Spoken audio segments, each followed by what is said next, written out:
Need to push the button. Yeah, there you go.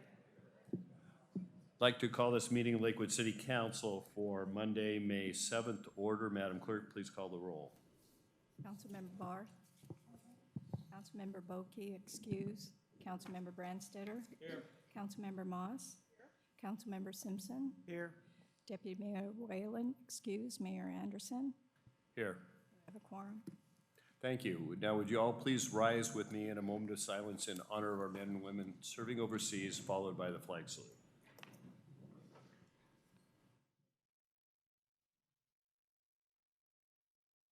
Pledge allegiance to the flag of the United States of America and to the republic for which it stands, one nation, under God, indivisible, with liberty and justice for all.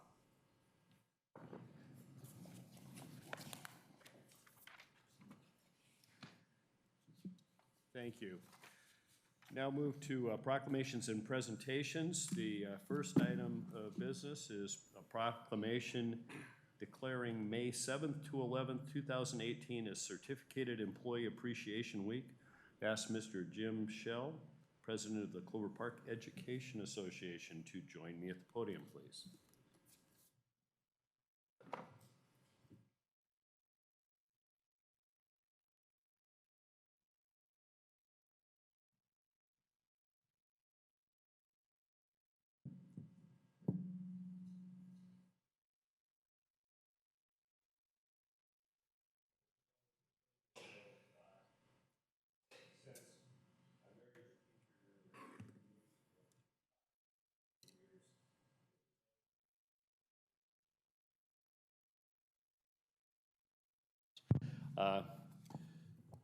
Whereas each May, our nation salutes the American women and men who put their lives on, excuse me, wrong one. There was a whole stack of them and they weren't right. Want to borrow mine?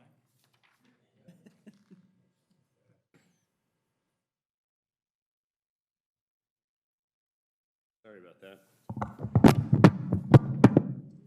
Sorry, not going well. Is this part of our new system?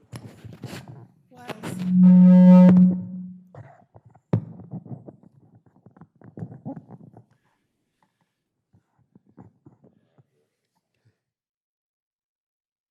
I used to run the projector too.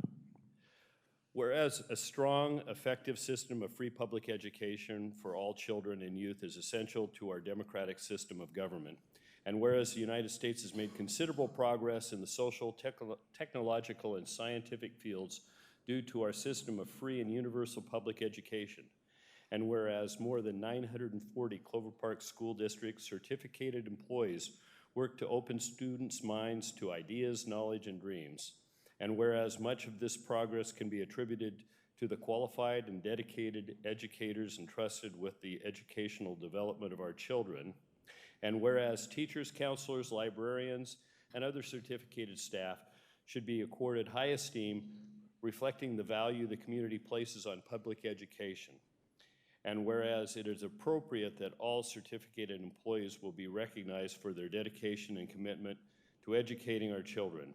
Now, therefore, the Lakewood City Council hereby proclaims the week of May 7th to 11th, 2018 as Certificated Employee Appreciation Week in the city of Lakewood and urges all citizens to pay tribute to our public school teachers. Proclaim this 7th day of May, 2018, Don Anderson, Mayor. Thank you very much. And would you like to say a couple words? I will, thank you. As someone who stood in front of a lot of classrooms full of kids and had lots of trouble with audio-visual equipment, you have my empathy. The teachers of the Clover Park School District work very hard for this community, and I know all of you appreciate their work. Sometimes we have events that challenge all of us to bring out the best in all of our natures, and I certainly hope that this is one of those times, and we can come together as a community and support our families and our students and our staffs who are dealing with the realities of life. And guess that's my sentiment at the moment. Be happy to come back and speak to this body on another occasion, but I'll be brief. Thank you.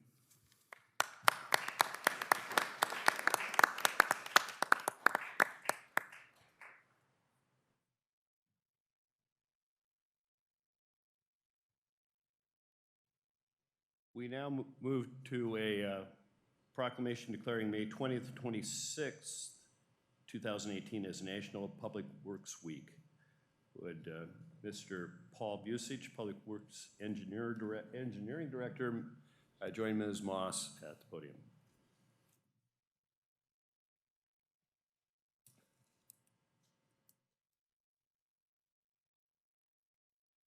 Well, good afternoon, everyone.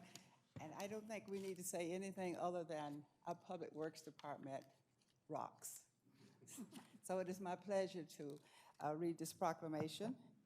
Whereas tonight, Public Work Professional focuses on infrastructure, facilities, and services that are vital, important to sustainable and resilient communities, and to the public health, high quality of life, and well-being of the people. And whereas these infrastructures, facilities, and services could not be provided without the dedicated efforts of public works professionals who are engineers, managers, and employees who are responsible for rebuilding, improving, and protecting our transportation water. This writing is very small and my eyes are getting worse, so I apologize. Improving and protecting our transportation, water, sewer, storm drainage, streets and solid waste collections, public buildings, and other structures for our citizens. And whereas the health, safety, and comfort of this community greatly depends on these facilities and services, and whereas the quality of effectiveness of these facilities as well as their planning, designing, construction is vitally dependent upon the efforts and the skills of public work officials, and whereas the efficiency of the qualified and dedicated personnel who staff public works departments is materially influenced by the people's attitudes and the understanding of the importance of the work they perform. Now, therefore, the Lakewood City Council do hereby proclaim the week of May 20th through the 26th, 2018 as National Public Work Weeks in the city of Lakewood, and we do hereby urge all citizens and civic organizations to acquaint themselves with the issues involved in providing our public waters, our public works, and to recognize the contributions which public works personnel makes every day to our health, safety, comfort, and quality of life. Proclaim this day, 7th day of May, 2018, signed Don Anderson, Mayor. Sir, thank you so much, and please have a word to say.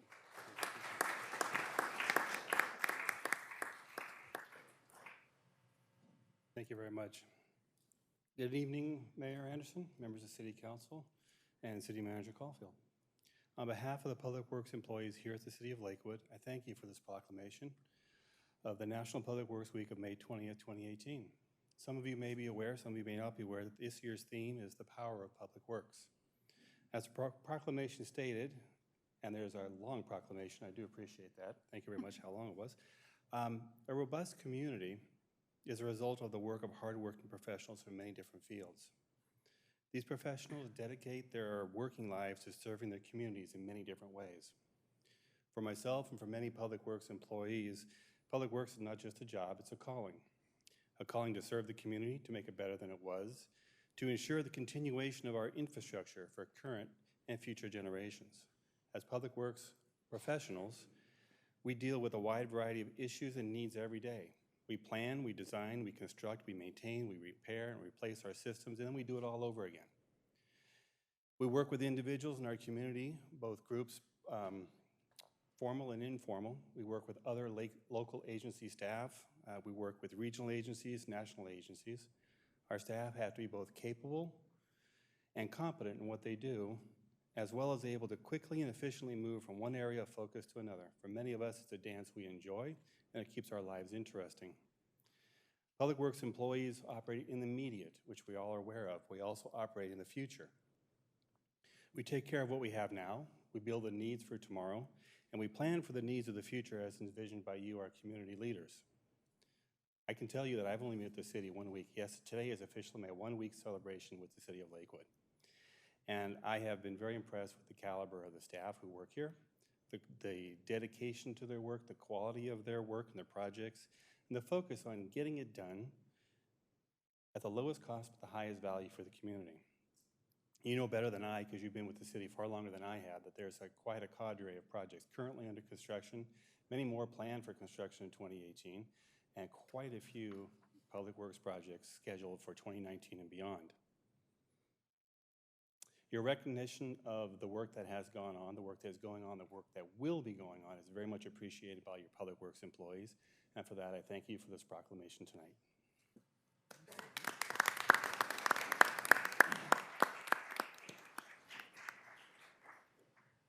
We now move to a proclamation declaring May 8, 2018 as Building Safety Month. Would Mr. Jeff Gunn, Program Manager in the Community Development Department, please join Councilmember Simpson at the podium. Before I begin, folks, would you like to come up here and sit down? I mean, you've got kids, and I've got one just like him, and they're going to start dancing around back there. So if you want to come down here and sit, because I got War and Peace to read up here. You're good? All right. Just thought I'd offer. All right. Whereas our city is committed to recognizing our growth and strength depends on the safety and economic value of the homes, buildings, and infrastructure that serve our citizens, both in everyday life and in times of natural disaster.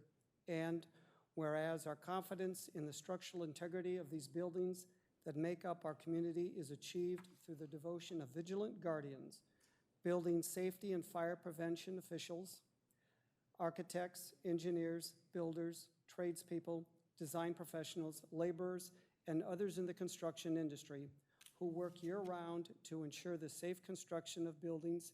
And whereas these guardians are dedicated members of the International Code Council, a U.S.-based organization that brings together local, state, and federal officials that are experts in the built environment to create and implement the highest quality codes to protect us in the buildings where we live, learn, work, worship, and play.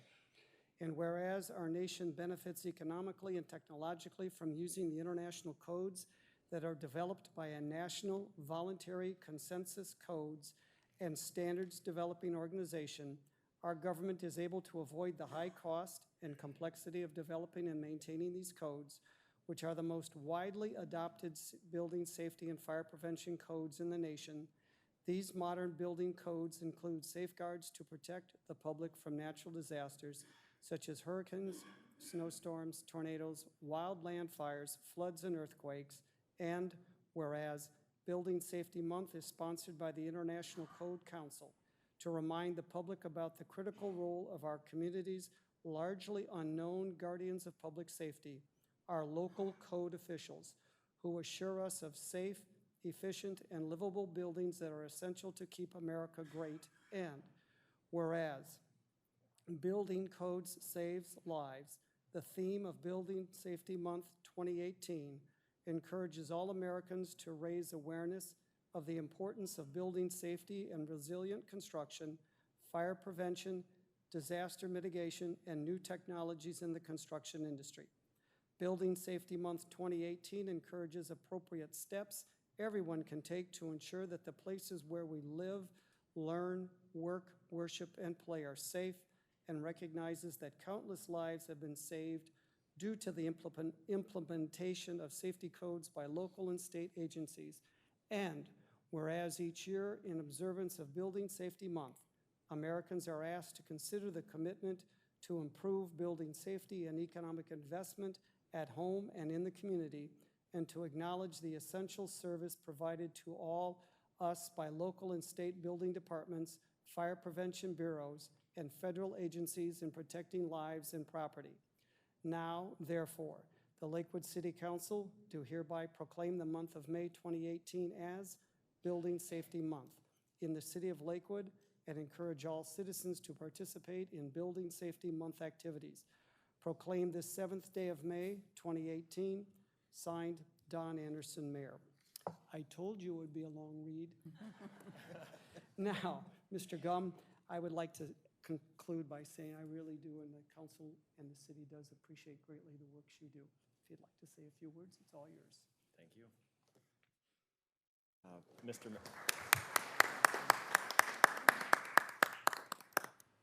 Thank you, Mr. Mayor, members of the council. I just wanted to let you know I'm accepting this on behalf of not only the city of Lakewood, the hardworking men and women, the departments of community development, the police department, code enforcement, but that as well as the fire department, and many of the utilities that we work with in the city here. It's a group effort. It could not be achieved without hardworking staff, not only of the city, but of many of the organizations we work with. So thank you.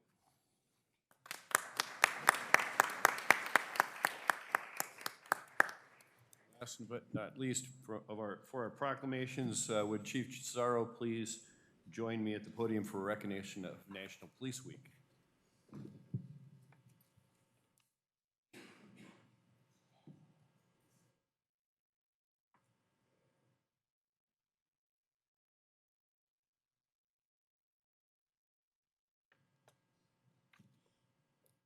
So, whereas each May, our nation salutes the American women and men who put their lives on the line every day to maintain public safety and hold accountable those who break the law. And whereas there are more than 900,000 law enforcement officers serving in communities across the United States, including the dedicated members of the Lakewood Police Department. And whereas nearly 59,000 assaults against law enforcement officers are reported each year, resulting in approximately 17,000 injuries. And whereas it is with heavy hearts we mourn the heroes taken from us only because they choose to serve, and we rededicate ourselves to carrying forward their noble legacy. And whereas since the first recorded death in 1791, more than 21,000 law enforcement officers in the United States have made the ultimate sacrifice and been killed in the line of duty, including 4 members of the Lakewood Police Department. And whereas the names of these dedicated public servants are engraved on the walls of the National Law Enforcement Officers Memorial in Washington, D.C. And whereas the Police Unity Tour arrival ceremony begins at the National Law Enforcement Officers Memorial on May 12, 2018. And whereas the service and sacrifice of all officers killed in line of duty will be honored during the National Law Enforcement Officers Memorial 30th Annual Candlelight Vigil, which is part of the National Police Week, takes place on Sunday, May 13th, 2018 at 8 p.m. in the National Mall in Washington. And whereas the 37th Annual National Peace Officers Memorial Service, sponsored by the Grand Lodge of Fraternal Order of Police and the Grand Lodge Fraternal Order of Police Auxiliary, will be held May 15th, 2018 on the west front of the United States Capitol in Washington, D.C. Now, therefore, be it resolved that the Lakewood City Council officially recognizes May 13th to 19th, 2018 as National Police Week in the city of Lakewood and publicly salutes the service of our law enforcement officers in our community and in communities across the nation. Proclaim this 7th day of May, 2018, Don Anderson, Mayor. I'd just like to say that it's a very moving and humbling experience to have the opportunity to attend National Police Week ceremonies. I have had the opportunity and privilege of doing that. Try to make my way to the police memorial every time I'm in Washington, D.C., which generally is a couple times a year. I think it's important that we remember, and we recognize Chief Cesaro and his officers for what they do every day. Thank you.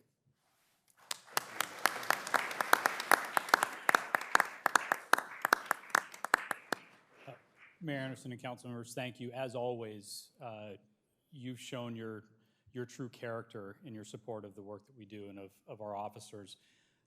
And for a lot of lot of places, these are just words that are read.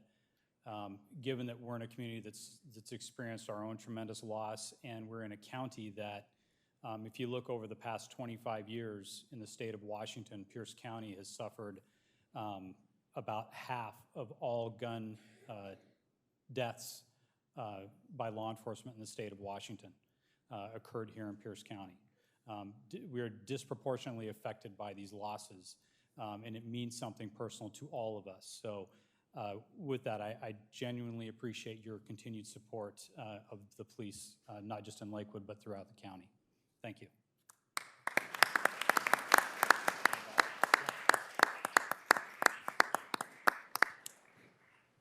And now we need to recognize some new officers who will get our support. So if the participants in the officer swearing-in ceremony would come up and join Chief Zarrow.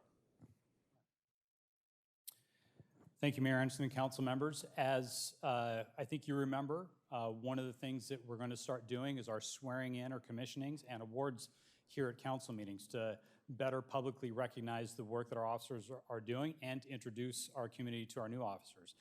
Who we have here are Officer Daniel Pion and Officer Melody Wright.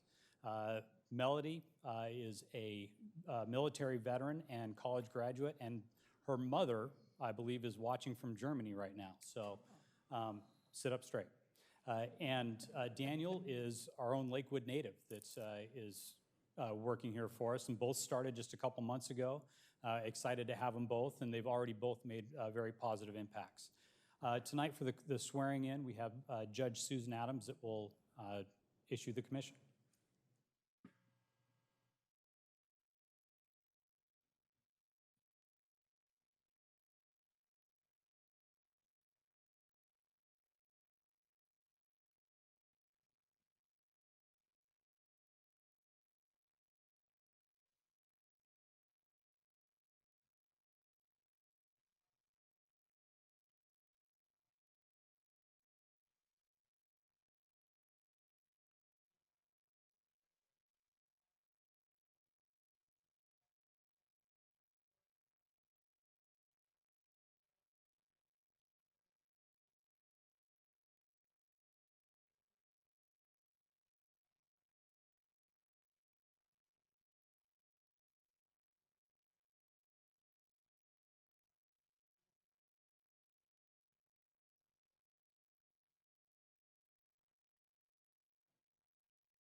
Congratulations, and we're glad to have you on board.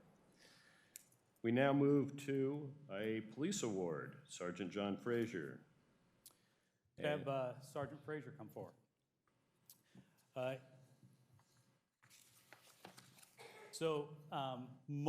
think you were all used to seeing Sergeant Frazier in uniform. I do have to kind of explain his casual attire. He injured himself a few weeks ago, actually, in a foot pursuit.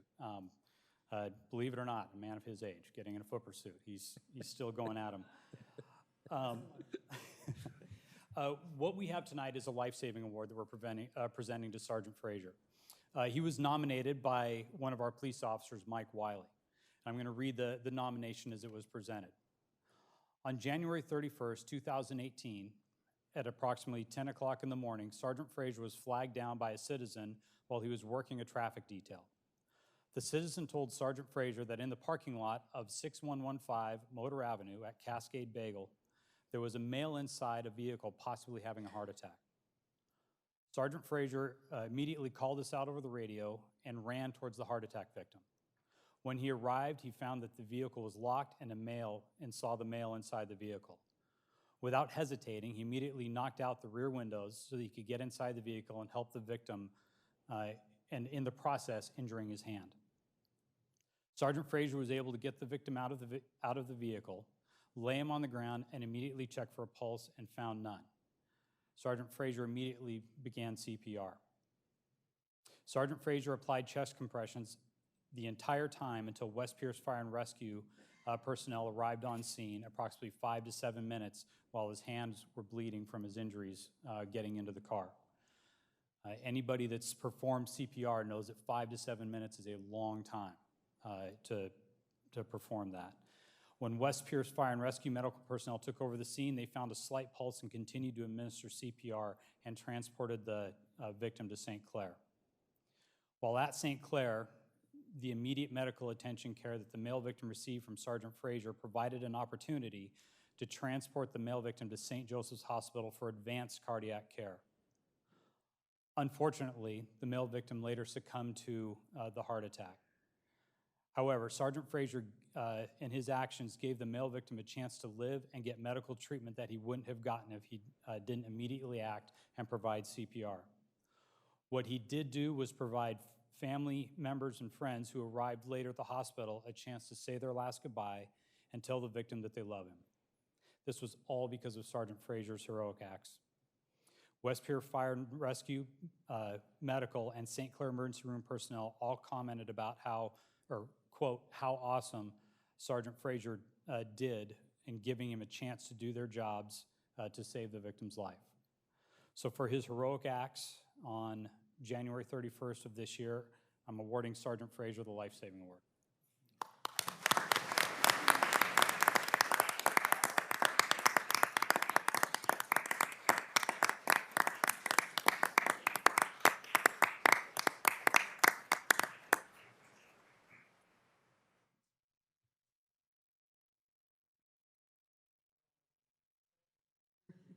Thank you, Mayor Anderson, council members. Thank you. We now move to the Youth Council report.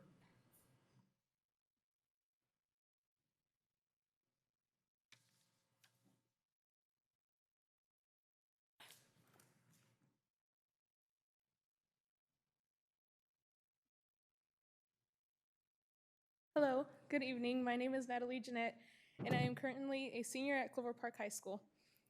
Some of the Youth Council's current projects is working with Workforce Central to reach out to disconnected adult youth.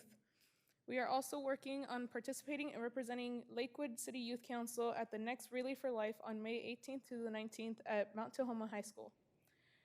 Currently at Clover Park High School, we are working on prom, which is May 19th, the Arlington project that we hold every year on May 23rd, and followed by that, on May 24th is our spring band and choir concert.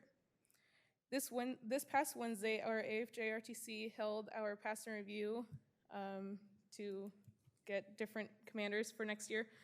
And AP testing just started this week. To prepare for that, we have held multiple Saturday schools to improve our scores. So yeah, hopefully. Good evening, Council. Currently at Harrison Prep, ASB Executive Board elections just finished, as well as next week our class representative elections. IB exams are in full effect. Our choir just came back on a win as first place in their division in their past choir trip in Pasco, Washington. Prom is May 19th, and as far as national events, we just finished. I know we're kind of late. We kind of just extended the celebration for National Student Leadership Week, as well as pertinently celebrating Teacher Appreciation Week. And that's all. Thank you.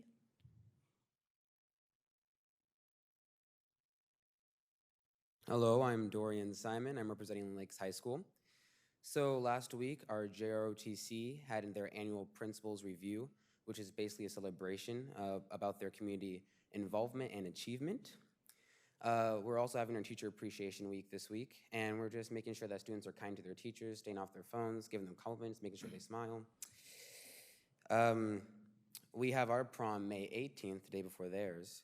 Our National Honor Society is having their elections for council. And last but not least, it's Albert's birthday, a fellow youth council member, and I would appreciate it if the audience and the council join me in singing Albert happy birthday. So on the count of 3, 1, 2, 3. Happy birthday to you. Happy birthday to you. Happy birthday, dear Albert. Happy birthday to you.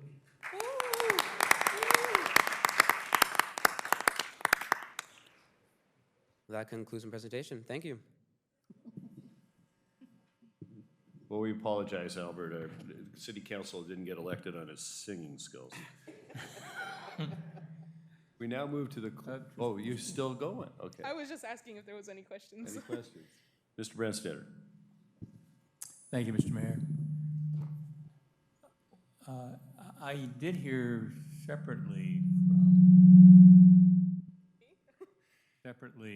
from some folks at Workforce Central that they had reached out to the Youth Council and found their session with you valuable. But I was wondering, in their inquiring about ways to reach out to young people, to engage them in ways to better prepare themselves into the workforce, and to do that, what were some of the things that you brought up and recommended to them as strategies? So some of the things that we had mentioned that might be helpful in getting new members is try doing more social media things that kids our age are, always on. Social media, online things, reaching out to the schools is also a big one too, because after graduation, a lot of students don't know what they're doing. So social media, schools, reaching out to, even if those students do know what they're doing, they might have siblings that don't. So reaching out to them and just getting the information across.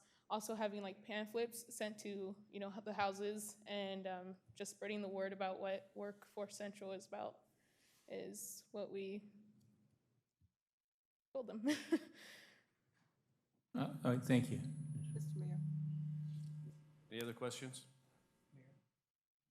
Ms. Moss. Just a comment. I heard a comment that you were, the young man from Lakes High School, that you were going forward and asking the students to be nice to their teachers. That's been a good role model. Thank you for that, and carry it on. Good job. Thank you. Any other questions? Any other questions? Well, thank you very much.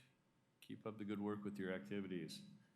We now move to the Clover Park School District report. For this, we'd like to recognize School Director Carol Jacobs.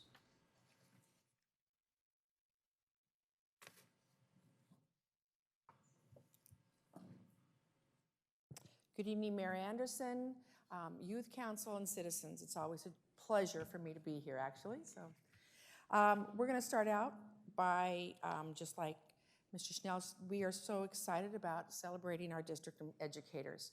I personally believe that when an educator chooses to work in the Clover Park District, I certainly know that they're making a difference each day in our children's lives. So across the district, teachers and other certified staff are being celebrated this week for their contributions to education in our community's youth. Our teachers, who have a passion for helping students learn and achieve all that they can, are dedicated to student success. This is a list of teachers, of certified staff that we have in our schools: counselors, assessment specialists, school psychologists, speech, language pathologists, occupational therapists, physical therapists, school nurses, librarians, social works, mental health specialists, dean of students, athletic directors, in addition to our teachers, our administrators. So we have, every source that a child would need, we believe that we do provide for them. We know that they make a difference for our students every day, and we thank each one of the 900 certified employees for all they do for our students. Last week, the board regretfully accepted the resignation from Superintendent LeBeau. She announced her retirement, and she has served the district very well since July of 2008. Her retirement will be effective August 30th, 2018. One thing that's interesting, I'm going off off notes here. The average longevity of superintendents is about 3.5 years. And we have had the pleasure and the honor and fortunately the stability of having Superintendent LeBeau for 10 years. So we know that's made a difference for us. Doug Cornett, who is currently serving as our District Executive Director for Student Support, will begin as the interim superintendent on July 1st. Prior to the 2017-18 school year, Dr. Cornett worked in the district from 2007 to 2014 as our Administrator for Human Resources and Deputy Superintendent from 2012-2014. He also has served the Centralia School District from 1993 to 2007, 9 years as Assistant Superintendent and 5 years as their Superintendent. So we know he has the experience. He knows he has the ability to keep the Clover Park School District moving forward. The board will announce its plan and schedule for recruitment of a new superintendent at a later date. It's very important, I do believe, if you have someone who knows this, there's no stopping of the progress that's happening and what's going on. So the continuity for staff and students will be very important during this time. The district's community relations and publication team also received an awards. I know that we partner oftentimes on our public relations, and it's very important that we keep united. But the Clover Park School District Community Relations and Publications Department received several publications and electronic media awards from the Washington State Public Relations Association. The team received an award for excellence for the district's annual report, 3 awards of merit for the district's weekly and staff newsletters called News Briefs, and Meet Our Administrator social media campaign, and the branding and imaging package for the district's 90th anniversary celebration. The district's community newsletter, Inside Schools, the Living Our Promise social media campaign, and the photo montage received honorable mentions. More than 200 entries and 13 categories were judged by members of the Ohio State School Public Relations Association. Secondary students, they sang together at the district's choir festival. We all know the importance of art, that art is not just about singing, it really is. It empowers and it encompasses all forms of learning. So more than 400 secondary choir members packed the Harrison Prep Gym recently for the district's choir festival. Each school choir performed on its own and then came together in the beginning and the end advanced groups of the middle and high school level. The festival concluded with students performing a single song together. The District Choir Festival has taken place for at least the last 13 years. And it was originally started by 2 Clover Park School District middle school teachers who were performing together, and they started talking about how can we get our kids to work together. And so for 13 years, entire schools, secondary level, have been performing for a fantastic performance. We have kind of an unusual award one of our Clover Park High School students has earned. Arnell Pulido, did I get that right? Okay. Will spend his summer earning a private pilot's license at Purdue University. Pulido, a member of the Clover Park Air Force JROTC, won the Chief of Staff Flight Academy Private Pilot Scholarship Program Award, which will pay for transportation, room and board, academics, and flight hours. He is just one of 120 cadets nationwide who earned this scholarship. So of very few, he was also chosen. One of the most exciting board meetings for me is the Employee of the Year Awards. So on May 14th at 5 p.m. at the district offices, we will have the award ceremony for our certified classified administrative classified staff. These have been nominated by people in their own buildings. And you know, this may sound crazy, but I have no idea who the judge is. I don't want to know, but it's been silent, it's been a secret every year, so that it's really done anonymously and it's done very fairly. Now, the only downside of this, to be nominated out of over 800 teachers, and you have to have one. The same thing with classified, you have to have one. Truly, all of the people who are nominated are outstanding, and it's an honor. You hate the cliche, it's an honor to be nominated. Well, in this circumstance, it's certainly an honor for every employee who does get that nomination. May 25th is a snow day, since we didn't have need for it during the year, so May 25th is our snow makeup day. Chief Sorrow. Lakewood Police Chief has been honored with the Community Leadership Award. Recently, Lake Police Chief Chief Sorrow was honored with the Community Leadership Award from the Washington Association of School Administrators. Together with Clover Park School District, Lakewood Police Chief Mike Sorrow established the Chief's Commendation Award to celebrate elementary school students for community service and/or public safety achievements, demonstrating one of the following criteria: integrity, honesty, and strong morals and principles; dedication, commits energy and time to an important project or task; teamwork, works in an effective, efficient way with others; courage, shows strength in the face of adversity; competence, successfully and efficiently accomplishing a task or role; and respect, shows admiration or deference toward a person or a position. Students are nominated quarterly or as the opportunity arises. Award winners receive certification, and Chief Sorrow and his designee present the award to the student at a school assembly in front of their peers.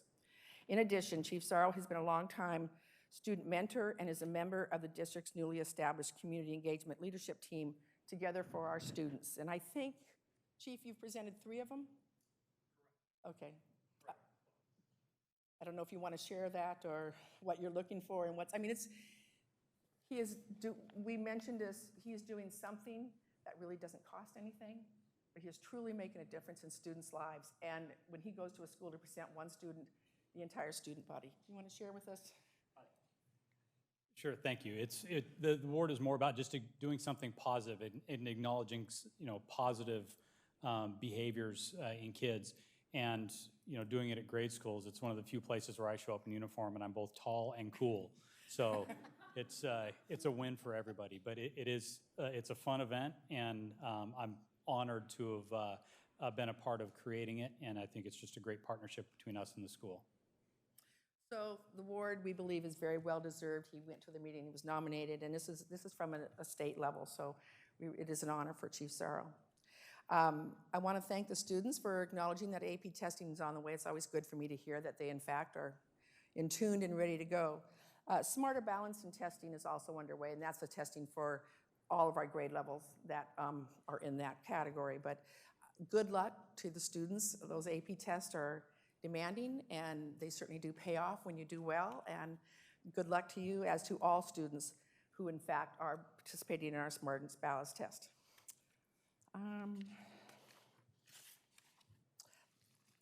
If you've had, I guess it's kind of a misfortune, but if you've had the misfortune to be at St. Clair Hospital, the artistry of 11 Lakes High School photography students are hanging in the halls of St. Clair. For the 6th year, Lake School photography students submitted their photos for St. Clair employees to vote on to determine which photographs will be displayed. St. Clair employees participated in the selection process for the year-long display. Student photographers are honored at St. Clair Hospital officials at the special reception last month. The photography is absolutely beautiful, and many people mention that they can't believe high school students are capable of performing such photography. So congratulations to those Lakes High Schools. Clover Park High School student photography is on display at Lakewood Gardens.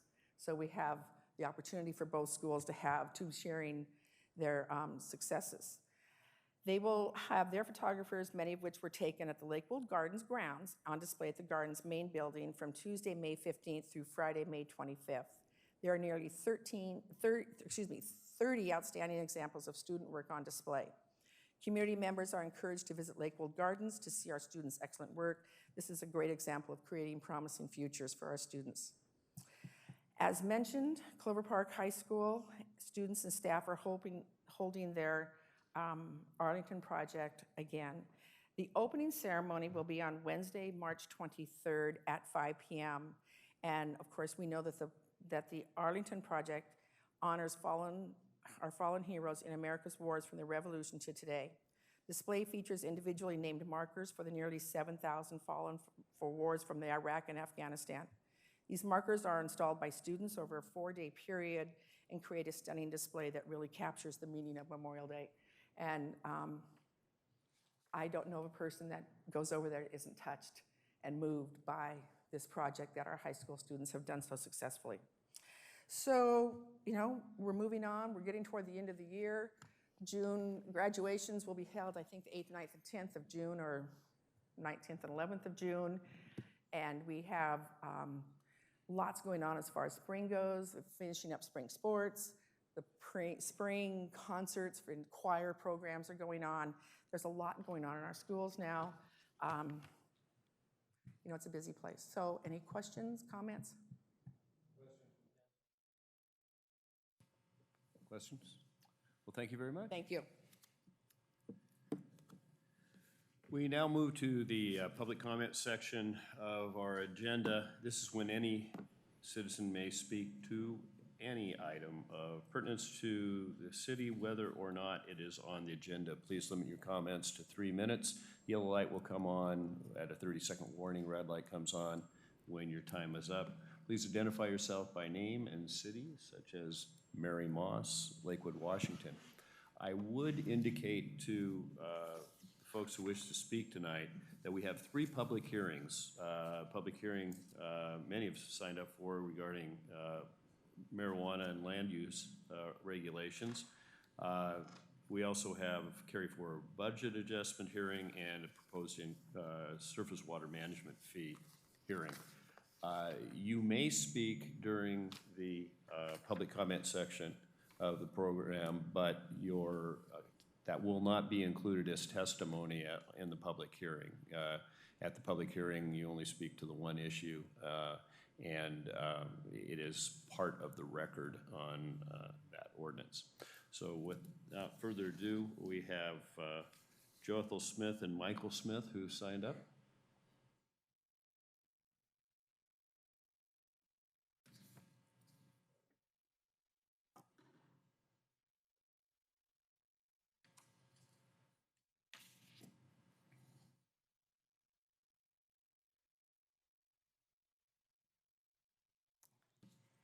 Thank you, Mayor and Council, for this opportunity. As I was sitting, I was thinking that I started my volunteer service with Chief Larry Saunders, and I did that with organizing LAPAC, Lakewood African American Police Advisory Council. And from there, I went on to do the Martin Luther King celebration, where I retired after 14 years of doing that service and 3 years with LAPAC. I'm here tonight to ask for your support. My support is our bladder cancer awareness. And because my voice is getting where it's not going to stay with me very long, I'm asking my son Michael to tell you about this opportunity. May is National Bladder Cancer Awareness Month. 17,000 people will die of bladder cancer this year. There are 600,000 people in America that are fighting bladder cancer. In September of 2015, my mother had triple bypass surgery. And after triple bypass surgery, one of the medications that she gave her created some hemorrhaging.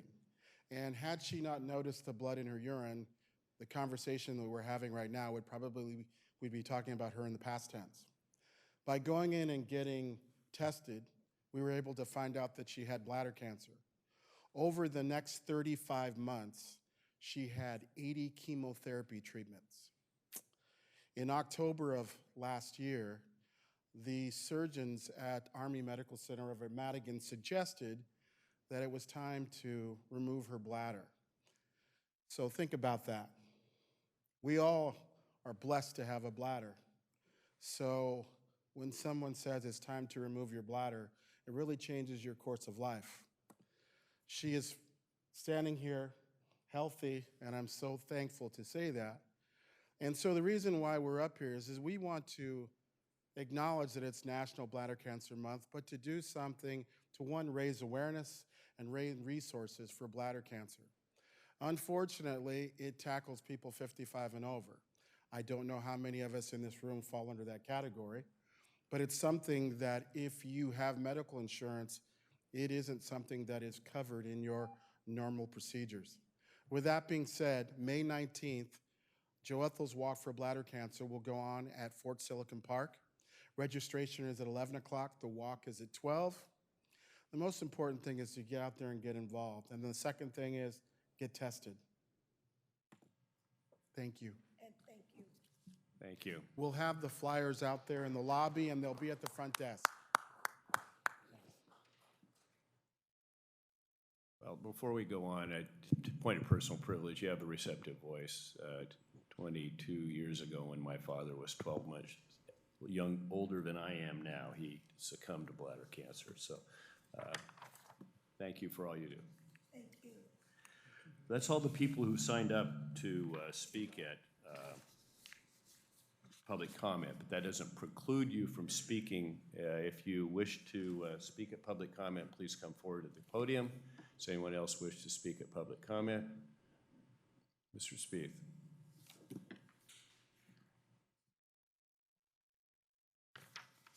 Glenn Spaeth, Lakewood.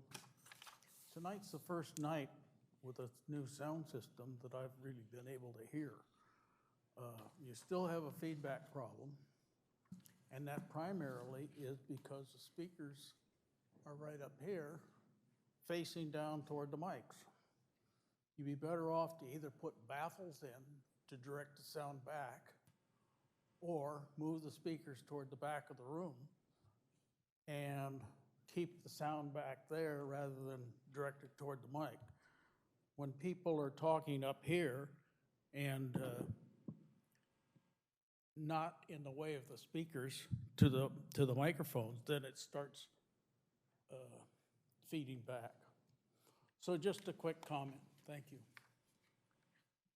Is there anyone else who wishes to speak at public comment? Does anyone else wish to speak at public comment? Hearing none, I declare public comment closed. We now move to the consent agenda. Madam Clerk. On the consent agenda, A, approval of the minutes of the City Council meeting of April 16, 2018. B, approval of the minutes of the City Council study session of April 23, 2018. C, approval of the minutes of the City Council retreat of April 30, 2018. D, approval of payroll checks in the amount of $2,478,823.37 for the period March 16 through April 15, 2018. E, approval of claim vouchers in the amount of $2,494,749.33 for the period March 16 through April 13, 2018. F, resolution number 2018-03, authorizing the execution of a quitclaim deed and turnback agreement with the Washington State Department of Transportation for the construction of the I-5 JBLM Congestion Relief Project. G, motion number 2018-24, appointing Erica Keller to serve on the Lakewood Arts Commission through October 15, 2019. H, motion number 2018-25, reappointing Echo Abernathy and Clayton Denault to serve on the Lakewood's Promise Advisory Board through May 21, 2021. I, motion number 2018-26, approving the 2017 Transportation Benefit District Annual Report. And J, items filed in the Office of the City Clerk includes 1, Community Services Advisory Board meeting minutes of February 28, 2018, 2, Planning Commission meeting minutes of April 4, 2018, and 3, Landmarks and Heritage Advisory Board meeting minutes of March 22, 2018. Thank you. Is there any item which any member of the council wishes to have removed from the consent agenda?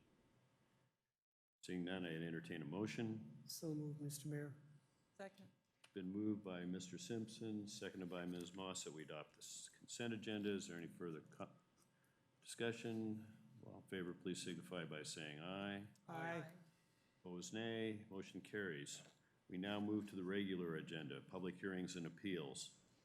First item is this is the date set for the public hearing on amending Title 18A of the Lakewood City Municipal Code Land Use and Development Code relative to marijuana uses. For this, we have Ms. Spear. Thank you and good evening, Mr. Mayor and members of the council. Tiffany Spear, Special Projects and Community and Economic Development. Starting on page 149 of your packet, you will see materials related to tonight's public hearing. Pages 150 and 151, you have 2 different emails coming from Mr. Jerry Booth regarding the topic. Also received in the office, either electronically or in hand, are a message or a letter from Chris Kaufman and also materials from Jordan Michelson, which will be provided to the city clerk for you to review prior to taking action. Starting on pages 152 into 153, you'll see a very brief staff report, which just summarizes the ordinances that follow. So 2 weeks ago, or last week, excuse me, when we spoke about this last, You had versions of these ordinances that would either prohibit marijuana sales, production, and processing altogether, or would regulate it in some way as they came out of the Planning Commission. What you have tonight in front of you at Appendix A and B are, quote, clean copies, meaning there's not all the red line strikeout coming from staff to Planning Commission to you. The one change I would point you to in terms of what language came recommended from the Planning Commission is in the regulating ordinance, which is Appendix B. And I'll try to find the page for you really quickly. Pages 170 and 171 of your packet, you'll see it's subsection 18A 4750. So if the council is to proceed when it takes action to go ahead and regulate marijuana, this is one area where the ordinance will need to be amended per your choice, because this is where the Planning Commission recommended either a 1,000-foot distance or 500-foot distance between the retail marijuana sales business and other uses. So that distinction will need to be made by council. And then on page 173 over to 174, double underlined, you'll see subsection 18A 4790. This is language that was recommended by staff to the Planning Commission regarding nonconforming uses. The Planning Commission recommended that it be removed. Staff is suggesting that it actually be reinserted by council, given the definition of what a nonconforming use is and the fact that any marijuana businesses within the city that may be operating prior to your action to regulate would not meet the definition of nonconforming uses. So that's the one change, again, that is coming from staff as a suggestion back to you. There are several maps included for your reference showing where in the city there might be places that marijuana businesses could be located. And then the last item, Appendix C, this is not a part of the public hearing this evening. This is simply for your reference.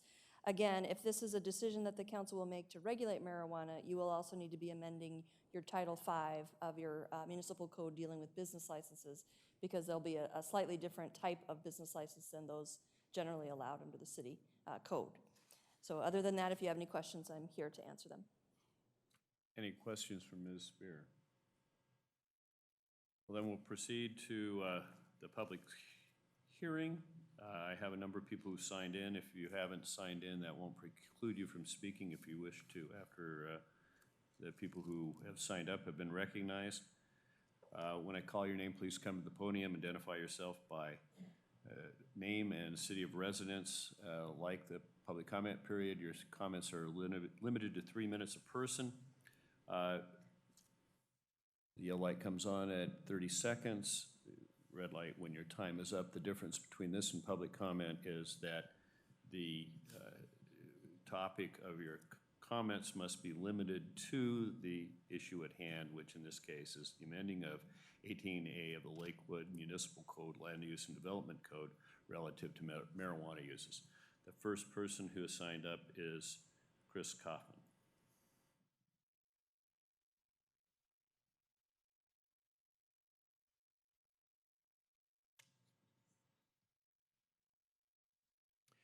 Honorable Mayor Anderson, members of the City Council, audience. I am Chris Kaufman, residing on Nyanza Road Southwest for about 50 years. As noted, this is the date for hearing on the amending Title 18A of the Municipal Code. In my capacity with Lakewood United, we did have a debate on February 22nd on this subject, and the debate resolution was that several pot shops, to the extent allowable, should be approved within the jurisdictional limits of Lakewood.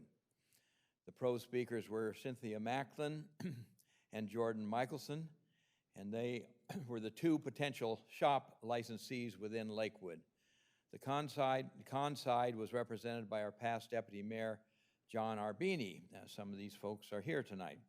Our past city staff attorney, Matt Kaiser, started with a discussion of the setting for this issue.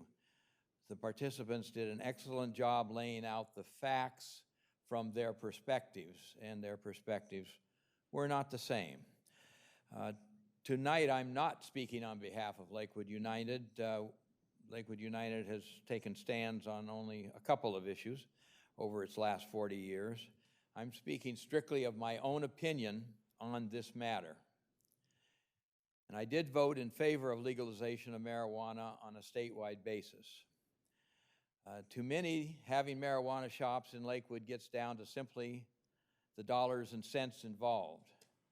The debate mentioned came up with the clear dollar benefits to Lakewood, namely between $80,000 and $200,000 per year from the 2 licensed shops, should they be allowed.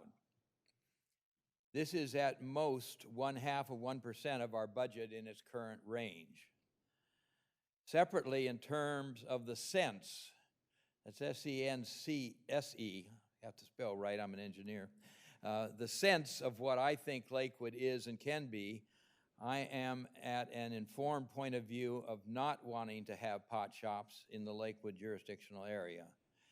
Again, the marijuana products are readily available outside of Lakewood. And again, my sense of the city of Lakewood is that it should not have pot shops within its jurisdictional limits, and that's my bias. I have talked to several city council members and realize that my opinion is not shared by some council members, and that's the way it is in the democracy. Thank you, and I trust you will make the correct decision for Lakewood's future. Thank you. And you have my comments. The next person who signed up is Stephanie Mickelson.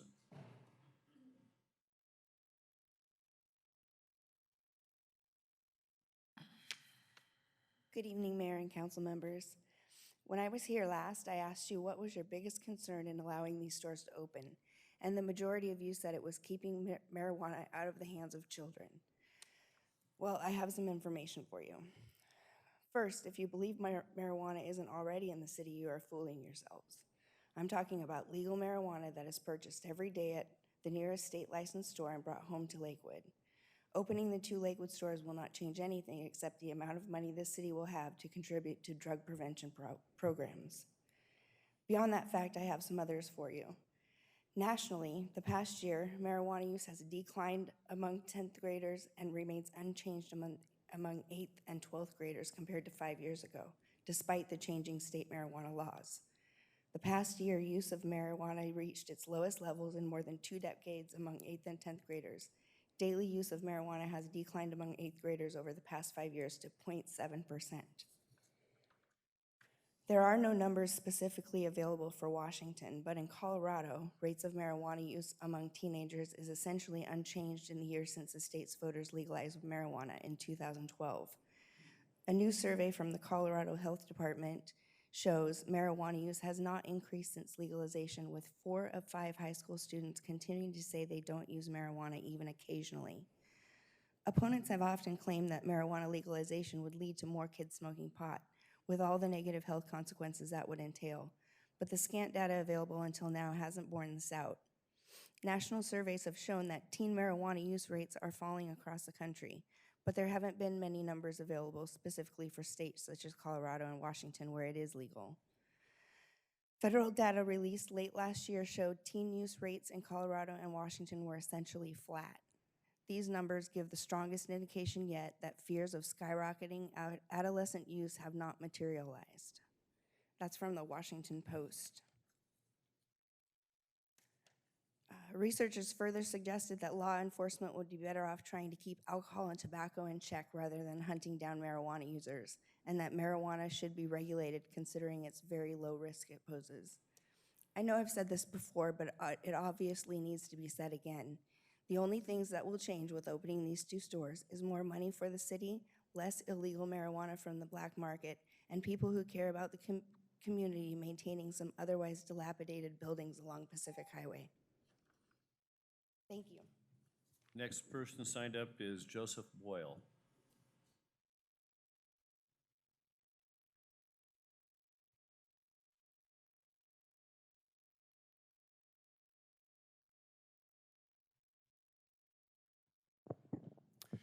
Ladies and gentlemen, my name is Joseph Boyle. I've been a Lakewood resident for about 49 years, and I'm pushing 3/4 of a century, so I'm getting up there. And for about 75 years, I've never needed marijuana, and I still don't. What I want to say to you is I want you to do your darndest to consider not bringing dope shops into my city. We opened the meeting, or you opened the meeting today, talking about these great kids, and there's some pretty spectacular young people that were here tonight in the awards, and the city council puts a nice focus on the youth. I don't think it helps if we have a couple of dope shops in the city. If we have dope shops in the city, in my mind, it looks like the city council is endorsing that it's okay. You're not saying it's okay for kids, but they won't be kids forever. And it's a temptation right there in front of them, and you're endorsing it. I would like you not to do that. Secondly, with the permissiveness that is, I think, deteriorating our society, I'm already impacted. I'm not a doper, but I can't drive on the city streets of Lakewood with my window down because there's people in cars going by and the weed is wafting back into my car. I have another situation where a young woman buys a condo in Tacoma, and a doper moves in. She can't get over her threshold into her entryway for the condo complex without smelling weed, which I think stinks. I know maybe marijuana people really like the smell, but I think it really stinks. So I'm going to try to under budget here before my 3 minutes and just close with, I really want you to consider the impression that you're going to make on the youth and the people that come into our city. If we don't have marijuana shops, I think that's a good thing.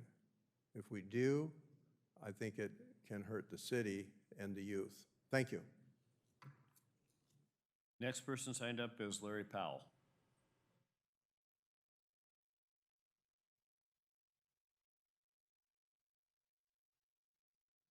Mr. Powell?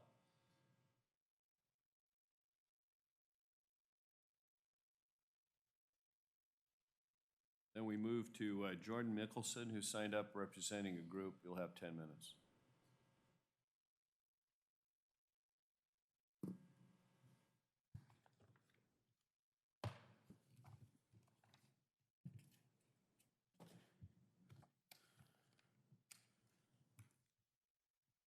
Yes, Mr. Mayor, I will be speaking on behalf of the group tonight. Good evening, Mayor and Council. Thank you for the opportunity again to speak to you about this issue in the city. So first off, I'd like to start off. My family originally started their journey in Lakewood in 1999. At that time, my grandparents decided to move their business that they started in Tacoma in 1979 back out to 150th Street in Woodbrook. Or Oakbrook, I'm sorry. Woodbrook was the name of the establishment that they opened from there. In that same year, my family and we also moved into the city in 1999. So I've got almost 20 years here in Lakewood, which is a pretty significant portion of my life.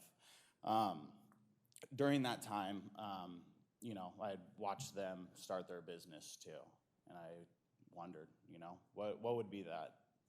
What would it be like to start your own business, to have that dream and move forward with it, move forward with building something that would help people out around you, provide jobs, you know, that would build on the city that I had grown up in.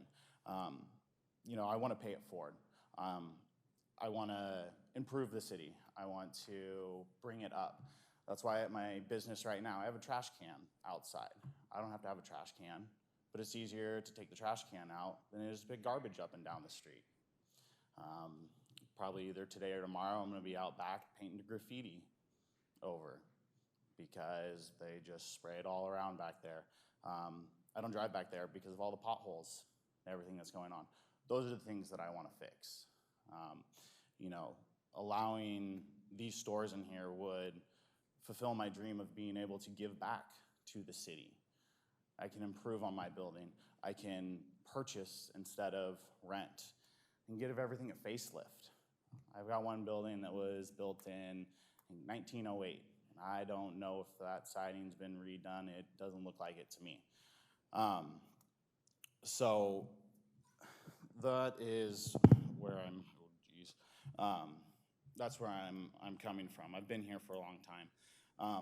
A concern and something that seems to keep coming up in front of the council is Lakewood's image and what we're putting forth towards the youth too, a portion of our community. And while the youth is a very important part of it, let me just remind the council of some of the things that are already available in the city that some would consider less than wholesome. One of those is liquor stores. The other is casinos. There's a strip club there.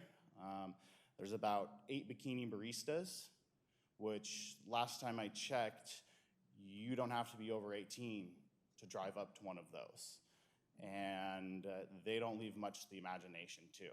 So what message is that putting forth to the children within the community too?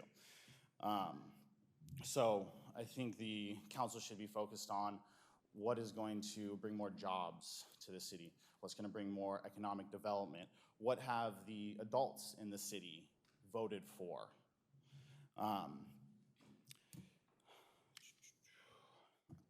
So on that, some of the improvements that my business would help bring to the area and contribute back to the surrounding area is help with law enforcement. Over the 4 years now that I have maintained my store per state law, I've helped in 4 police officer investigations with various crimes around the area. Biggest one being was somebody drive through the pawn shop, stole a bunch of guns, and drove off with it.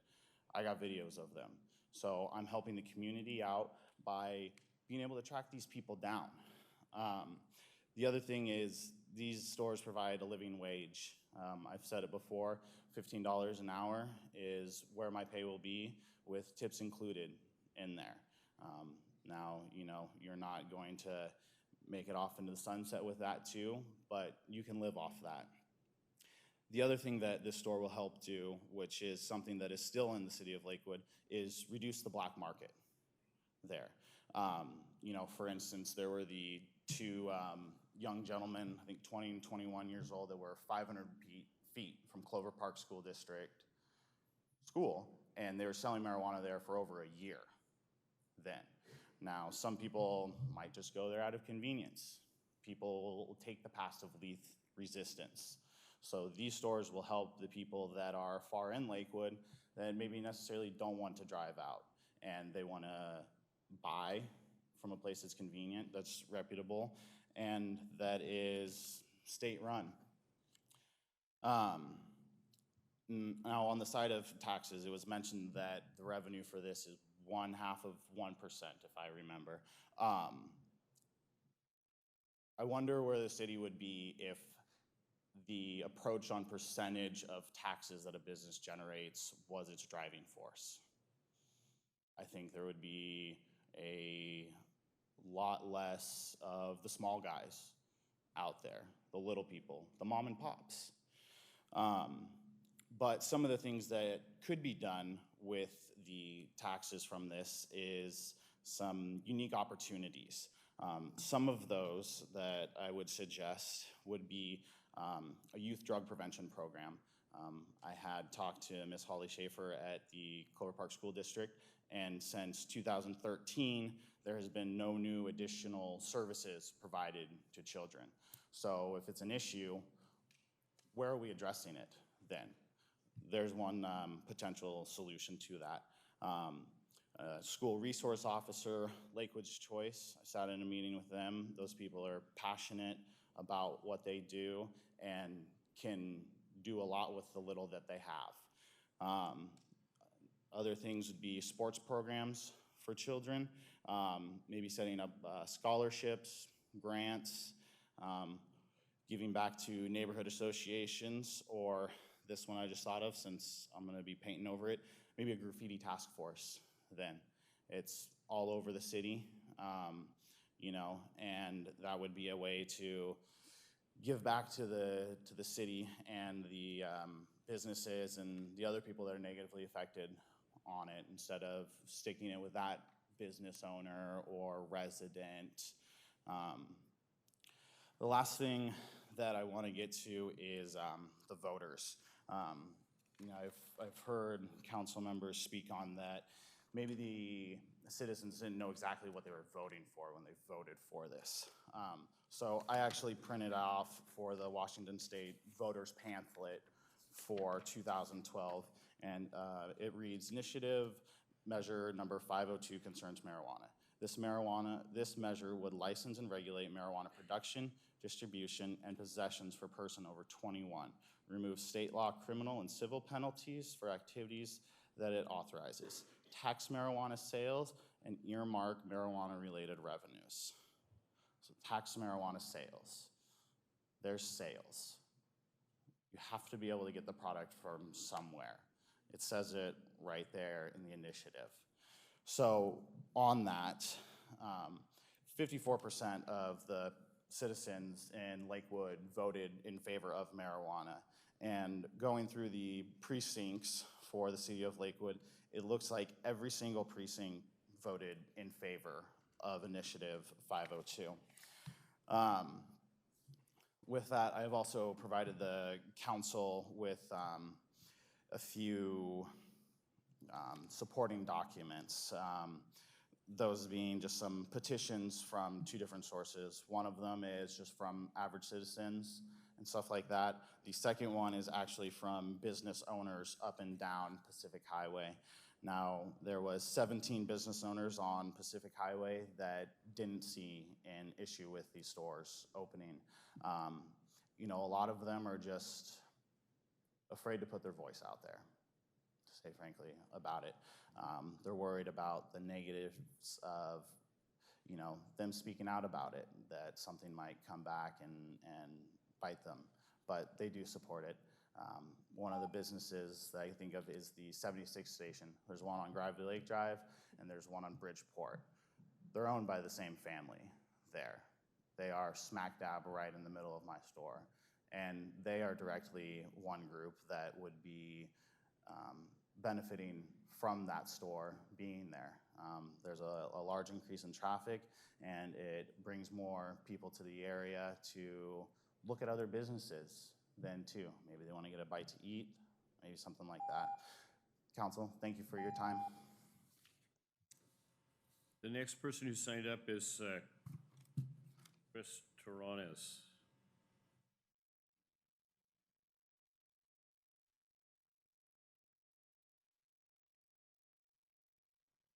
Greetings, Council, Mayor Anderson. My name is Christopher Torrones. I'm here to advocate one last time for the allowance of recreational marijuana under Washington State Liquor Control Board's I-502. In my past statements, I've attempted to shed some light on the many unknown facts pertaining to I-502 regulations, whether that be safety requirements or legal liabilities. I did so without personal bias or opinions, focusing solely on remedying the very many unanswered questions of the citizens of Lakewood that continue to be left unanswered, either in the city documents or basically just the public information in general. Some of these facts are that there were 1,329 arrests associated with marijuana in Lakewood since the legalization in 2010. 1,035 for possession, 56 for production, 171 for selling, and 15 for smuggling, just to name a few.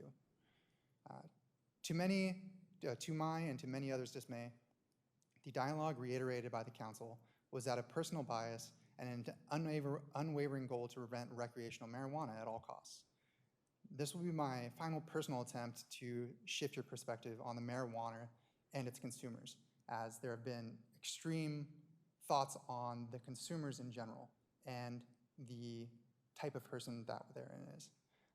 Mayor Anderson, I actually have a personal relationship with you. I actually went to Bellarmine Prep with your daughter, Alyssa Anderson, and pole vaulted for Ed Boitano with her. I actually had a close relationship with her and went to University of Puget Sound. That's where I graduated. You actually reffed a lot of my track meets as well. So I did know you, and we had many conversations, but way back when I graduated back then. So, but again, my name for the record is Christopher J. Terronez, and I am a rape survivor. As a child, I was sexually abused multiple times by those both in my family and friends of family. This wrought my childhood with depression, anxiety, anger outbursts that I've spent my life overcoming. Antidepressants were out of the question. In high school, my girlfriend stopped taking her antidepressants, and the police were eventually involved because she attempted to kill herself when she was going through the withdrawals of not taking them. So the various different things that we have in pharmaceutical America are continuing to prove that they may not be okay. We even had a study here from Claremont University that marijuana, the recreational side of marijuana, has now reduced the opioid death rate. And shows that I didn't come from a family of money. I came from a single mother, had me at 16 years old, drove into me that education, honesty, and integrity are essential to being better. I'm now 27, director of operations of a tech company in Carver, and now being relocated to Sacramento. And I just really want the council to consider that not all people are in a negative context, and we should open the doors to communication and understanding and move forward. Thank you. The next person to speak is Michelle Rowe.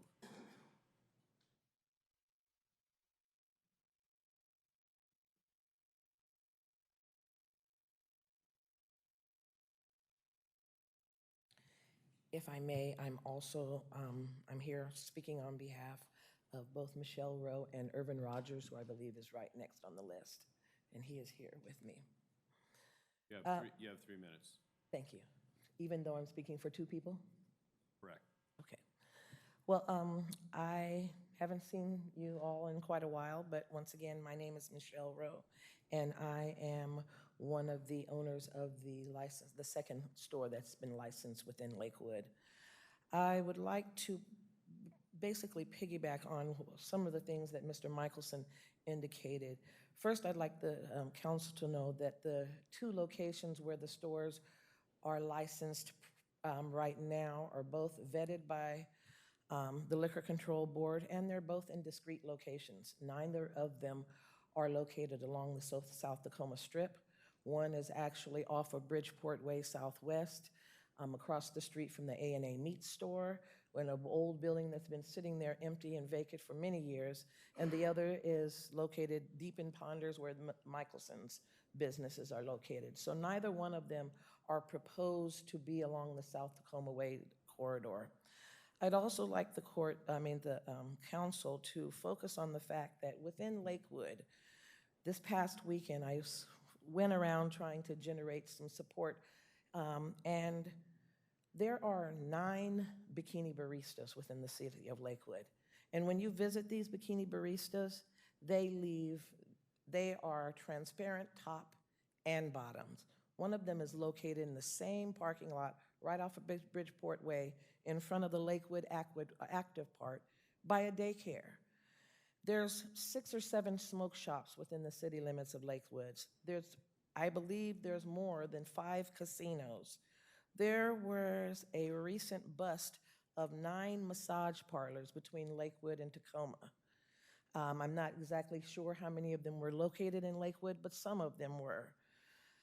We are requesting the council to allow 2 stores. 2 stores. And despite all of these, what many would call, and many conservative folks would call, nefarious businesses that have been allowed in Lakewood, Lakewood is still producing great young kids, despite the 9 bikini baristas, despite the 6 or 7 smoke shops.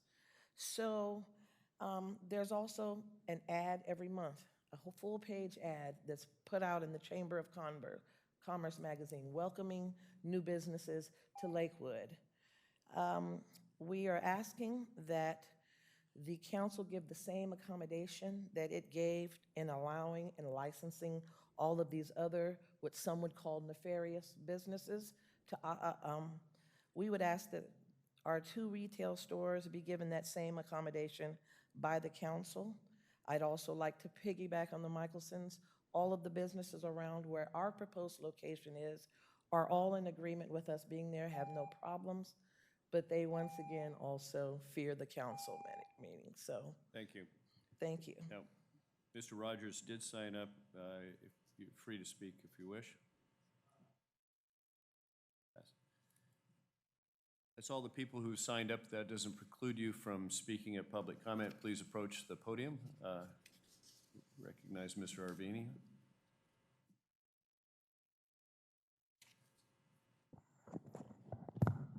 I'm John Arbini, a Lakewood resident since 1985 and past council member and deputy mayor.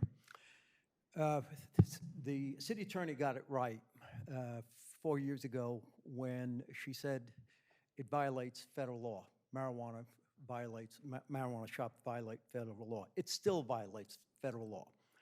And anytime you flaunt the rule of law, you can almost expect that that's not the only law that will be flaunted. I think the most important thing, perhaps, is the fact that it sends the wrong message to our teens. You notice that we don't have any liquor or cigarette ads, billboards out there, but we do have pot billboards. And this normalizes the use of a drug for our youth. They can drive past it, they see the ads, and in fact, adults are doing it, so it must be okay for them. And the fact that they can't do it until they're 21 hasn't stopped them when it was illegal. It certainly won't stop them when marijuana is legal. It doesn't eliminate the criminal activity. The 36% tax is incentive for people to black market it, and it's happening. You have something called looping, where the 1 ounce limitation on what you can buy isn't tracked. So you can go to different stores, even back to the same store, and continue to buy 1 ounces at a time until you get your stash. And in fact, what's happening is you're seeing it in smoke shops, for instance, where it's still being sold out the back door where it's illegal. Let's talk about DUI. Now, if you drink too much at a bar and get into an accident, you can sue, the bar can be sued for overservice. Where in this current 502 initiative is a pot shop held liable for DUI for someone who smokes pot? I don't see anything in the regulations that talk about that. Let's talk about some of the significant impacts. We're talking about jobs testing, where pot can be detected either in the blood or urine. People lose their jobs over that. It detracts from performance, and it can also have mental effects such as psychosis, especially when coming down off a high. The tax amount, tax dollars that the city would get really don't make the case for legalization or bringing it into the city. If you want to see people violating the law as it currently exists, go to Ward Lake Park some afternoon. People drive there, smoke there, and then leave there intoxicated, and you're seeing that throughout the city. We don't need to legalize this here in Lakewood. By the way, your microphone is falling through the... I think I'm responsible for that. I apologize. Okay, I think that'll work. That's all the people, like I indicated before, who have signed up, but that doesn't preclude you from speaking. If you wish to speak, please come forward to the microphone and queue up behind so we don't have pauses in between.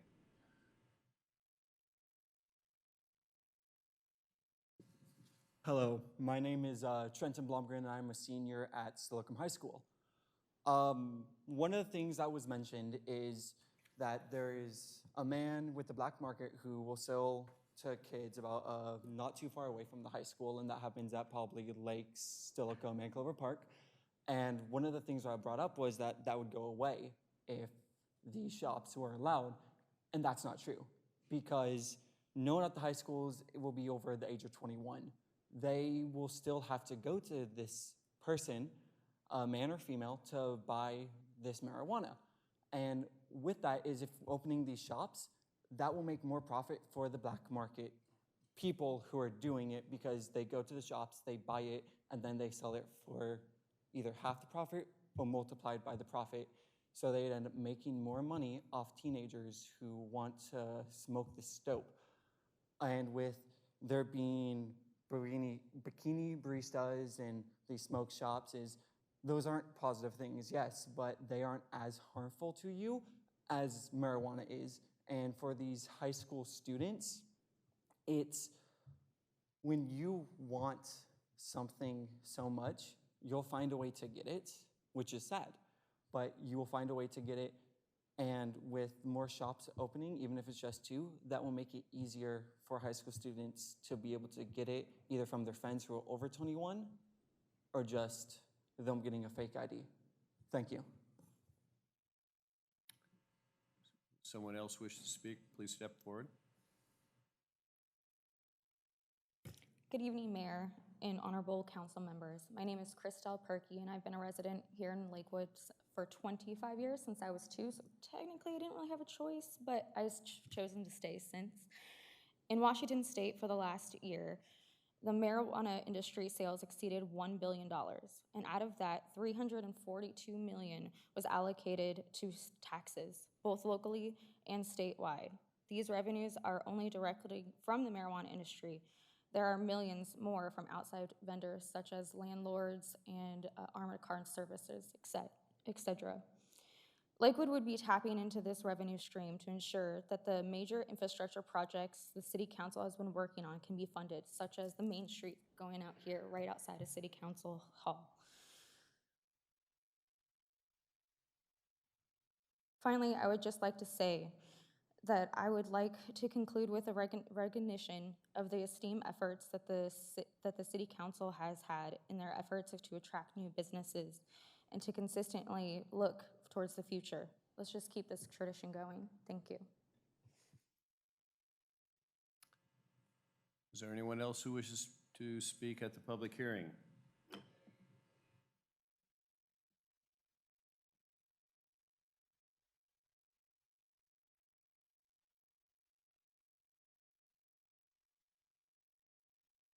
Hi, everyone. My name is Magav Tapazna. I'm 16 years old. So like I've heard a lot of people talk about the youth, I am the youth, and I go to Clover Park High School, which, as we all know, has a lot of problems. We talked about normalizing marijuana to our youth and to exposing them to that kind of negativity. And being a high school student, there's a lot of things that are normalized that shouldn't be supported. I know a lot of people who illegally have been intoxicated, and people who smoke, and things that are much more harmful than marijuana. And if the economic benefit of this is as influential, I would say, as a lot of people who support this cause say, I think that it is worth the risk. So, thank you. Does anybody else wish to testify? Does anyone else wish to testify regarding proposed increase? Excuse me. So if anyone else wishes to testify after this, lady, would you please queue up behind her so we don't have pauses in between? We have I'm sorry. a heavy agenda. My name is Cynthia Woods. I reside in DuPont, which isn't far from here. I didn't prepare anything. I was just coming for support. I am in support of the shop. I think, you know, when people are going to buy it, they're going to buy it anywhere. They're going to bring it back to where they're, hopefully their home, in a legal place to do it and do it legally. I can say, you know, I've grown up in this area since I was in high school, and I never partook. It wasn't anything I was interested in. I heard the good, the bad, you know, and it wasn't anything I was interested in. And in my life, you know, I've worked on base most of my life. It wasn't okay for us. I don't work on base anymore. I did my 20 years working with children, and I decided, you know, like, that was good. 20 years with kids is good. So I moved on, but I think my daughter, she's 24, and we always told them, if it's legal, you can do it. If it's not legal, no, I don't approve. So last Christmas, she got us, we thought it would be fun to put a little edible in our stocking, and that was probably the first time I tried it. I'm 45 years old, and it wasn't bad, and I'm not gonna go out in public. I'm not gonna be a menace, I'm a contributing, functioning member of society, and I don't see the harm in it. People are gonna get it and bring it back to your community anyway, and they're gonna do it if they wanna do it, and you might as well let it benefit your community and provide money to put into things that your community needs, whether it's towards youth and showing them what's okay, what's not okay, and that's part of the parents' jobs too, So I would just like to say that I'm in support of it, and that's it. Seeing no one else coming forward, I declare, please, again, if no one's behind this lady, we're going to cut off the hearing at that point, so. Okay. Sorry. Good evening, Mayor and council members. I just wanted to speak. Please identify yourself. Oh, Vicki Stanich, sorry. Vicki Stanich. I live here in Lakewood. I've been here for about 25 years, and I work in the healthcare field. I work in people with sleep-related breathing disorders. And I would have to say that working with hundreds of patients who are pretty drowsy driving, many of them are obese and have been in accidents, and I would say probably that's a bigger problem than person smoking pot right now in our society, sleep deprivation. So I'm hoping that the council will support pot shops here, just not based on conservative ideas about people causing accidents and having psychoses. A friend of mine just recently got diagnosed with a very aggressive form of cancer, and her physicians actually have prescribed medical marijuana for her, and because they're not sure if she's really going to make it through the chemo. So I just wanted to mention that also living off of Hipkins, where we have sidewalks to nowhere. I've been often told by Paul Boki, we just don't have the money to have more sidewalks on Hipkins, where high school students are standing waiting for buses.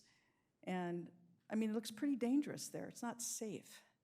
And we don't have money. Well, we do need the revenue. And I think having marijuana shops, that would help.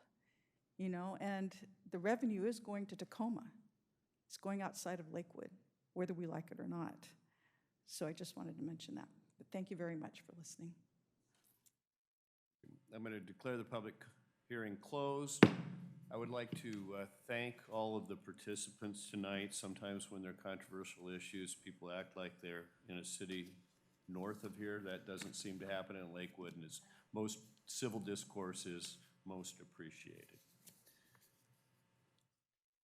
We now move to a public hearing on the 2018 carry forward budget adjustment. For this, we have Ms. Kraus.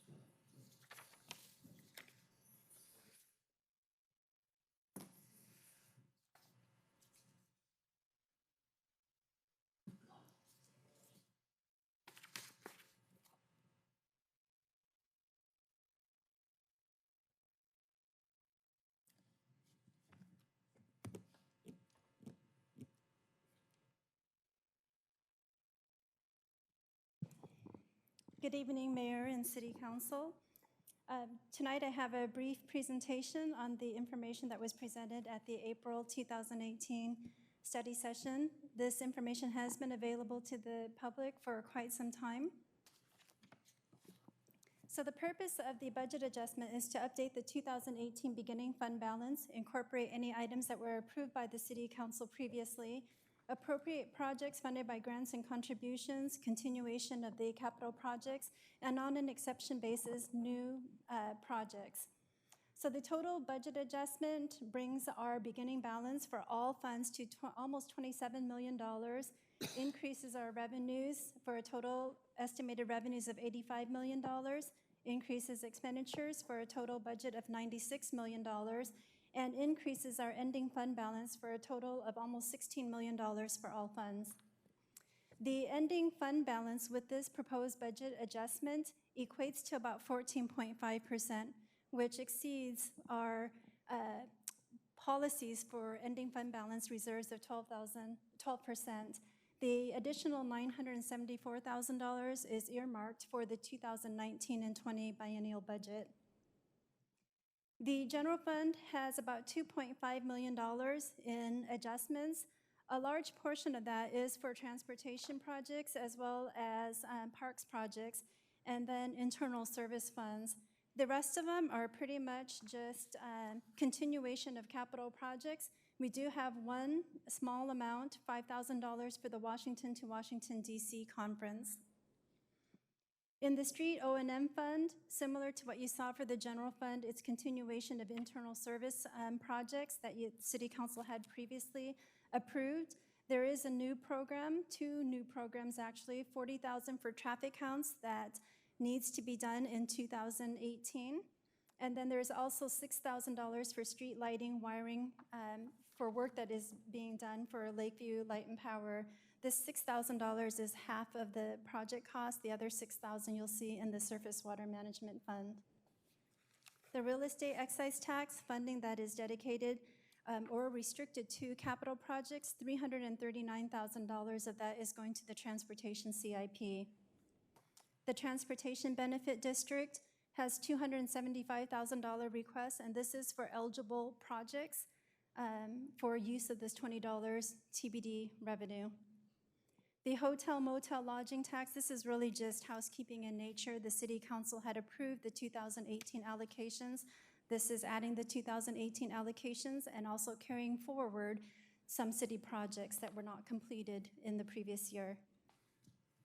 The Property Abatement Fund, this includes $149,000 from the Rental Housing Safety Program. And what we did was transfer some monies from the general fund. We're asking to return that money because it was not needed as a subsidy.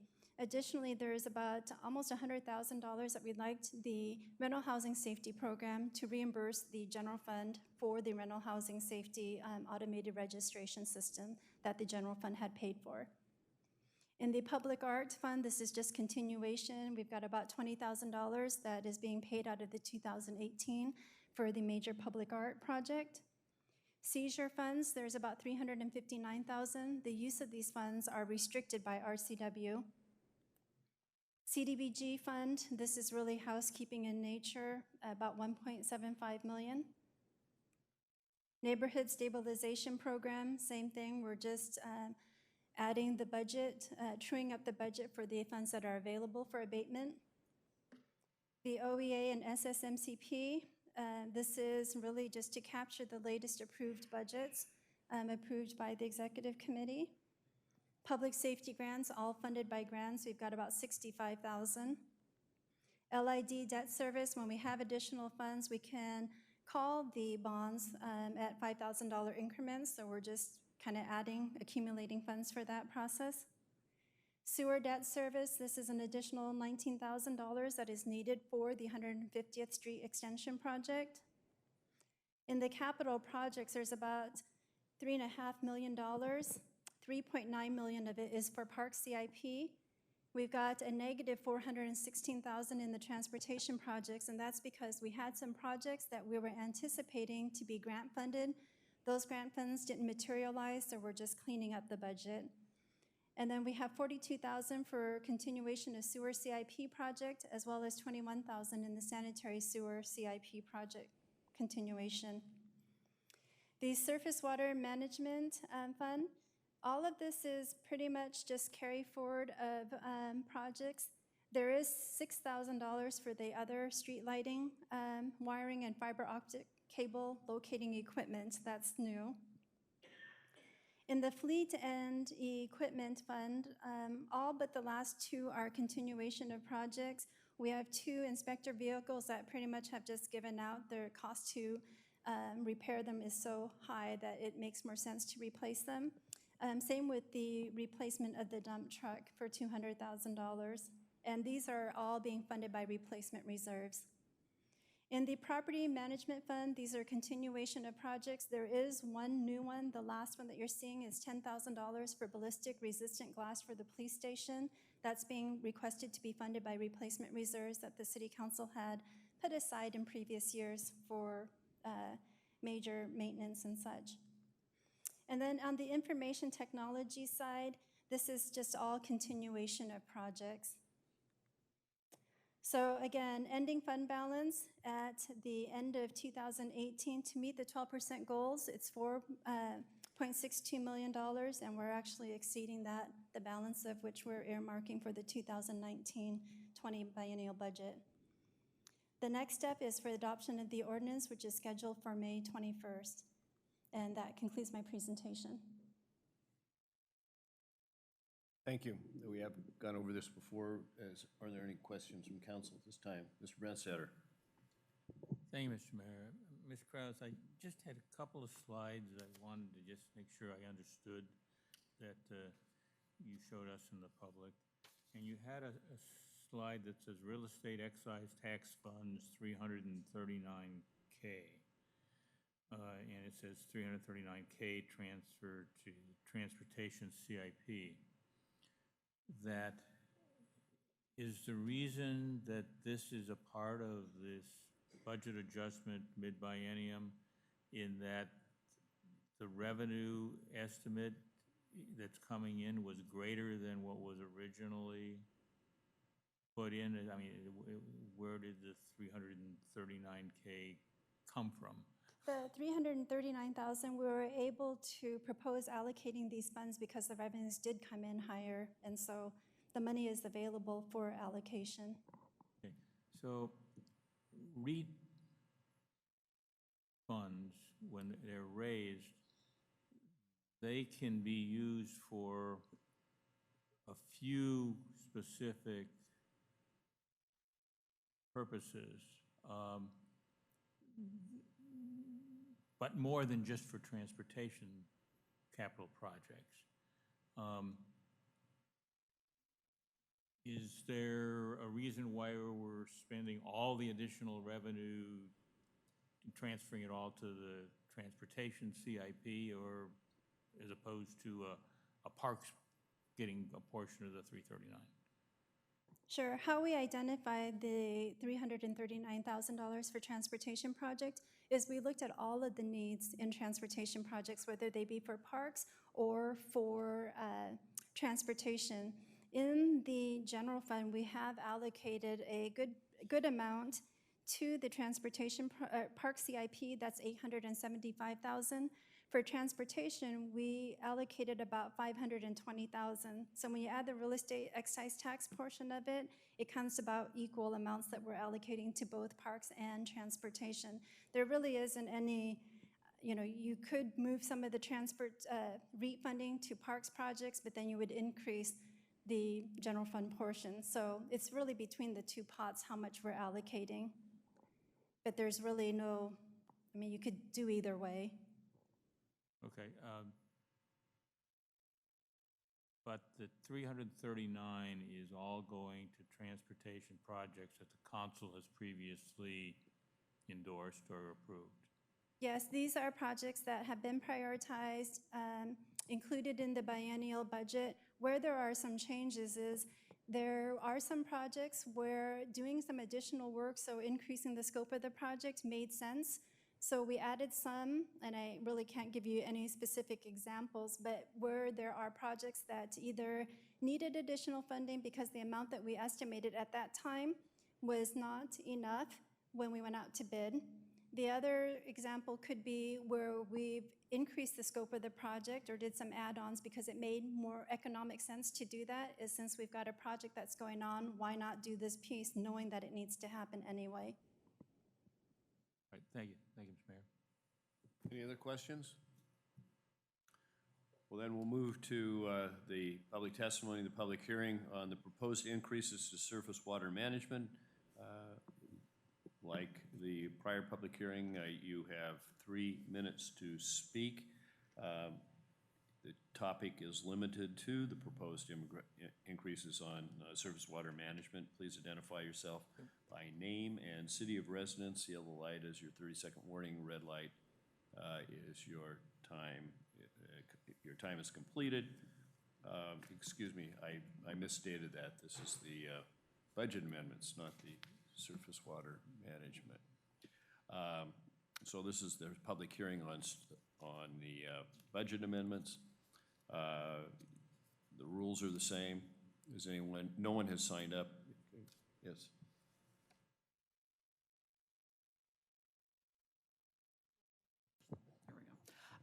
Mr. Mayor, I apologize for interjecting, but I'm not clear on whether we properly called for comments after Ms. Krause's presentation. It is a public hearing. Pardon? Did we properly call for public comment on the I'm hearing? backing up. Yes, okay. That's what I'm doing. Oh, sorry. I said I made a mistake, that this is on the public hearing on budget amendments, not the surface water management fees. So if you, no one has signed up, but if you wish to speak with at the public hearing with respect to the budget amendments, please step forward. You have 3 minutes to speak. Yellow light comes on at 30-second warning. Red light comes on when the time is completed. Please identify yourself by name and city of residence. Mr. Arbini.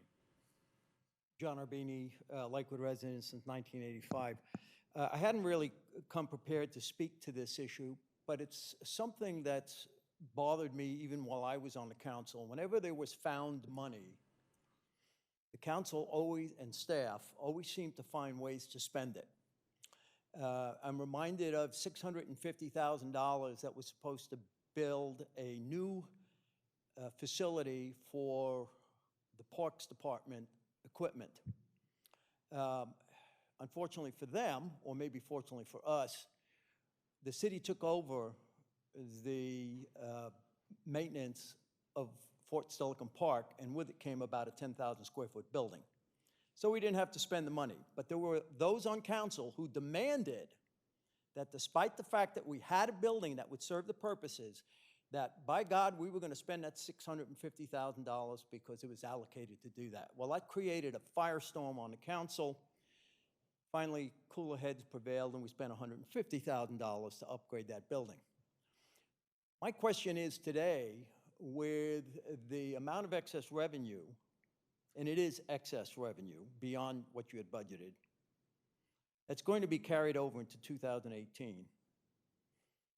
I noticed on the slide there that the prime beneficiary of that was the Parks Department. Now, I don't have a problem with parks, maintaining our parks, but when you build a 2-lane highway around Wahop Lake, and you can barely get into the park because of the roads had deteriorated so badly, I have to ask, where are the priorities? And we have a road network out there that's falling apart.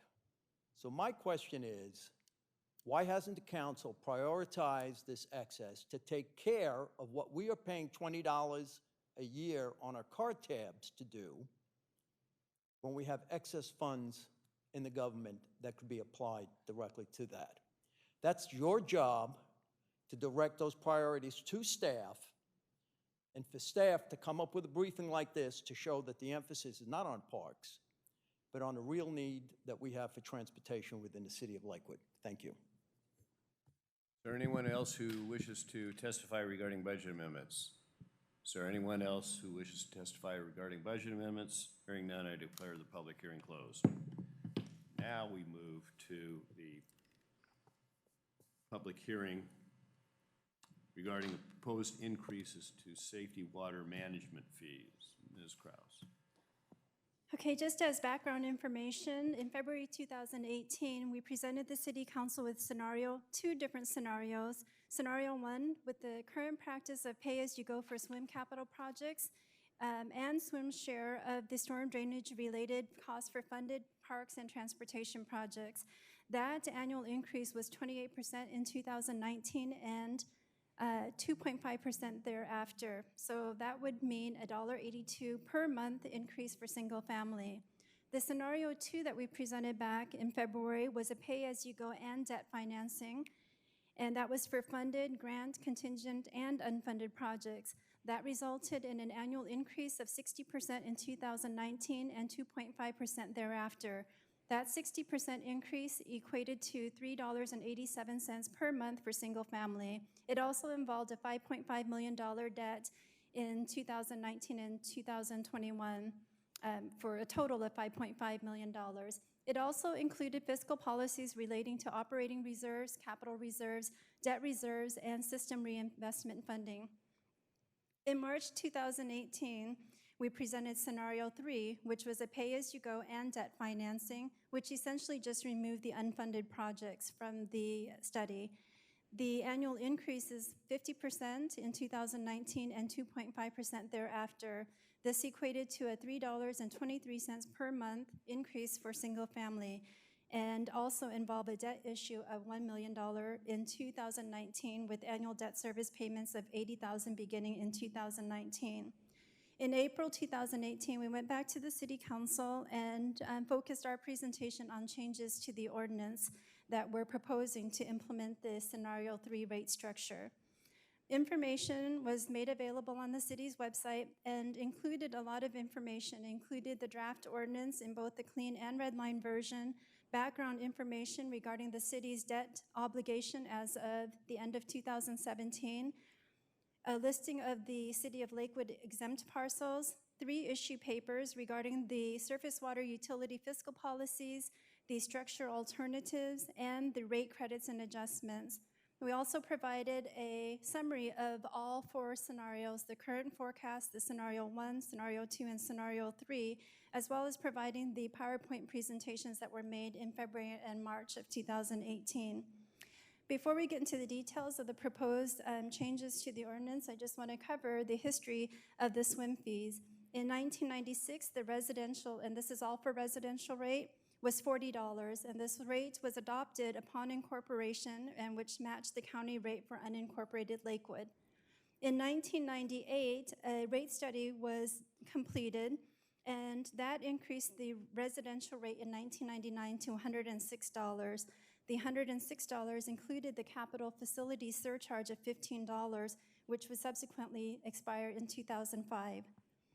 In 2004, there was a $5 reduction to offset the Pierce County Conservation District annual assessment, which brought the 2004 rate down to $101. In 2005, that $15 capital facility surcharge expired, so the residential rate decreased to $86. In 2006, the residential rate was reduced by 10% to offset the sewer rate increase. So in 2006, the rate then became $77.40, and that is the same rate that we have currently in place. So comparing that to 1999, and the reason why I'm looking at 1999 is that's when the last rate structure put the fees in place. And so that was a $28.60 or a 27% rate decrease since 1999. So with the current proposed rate increase for residential of $116, it's a $10.10 increase or a 10% increase higher than the 1999 rate.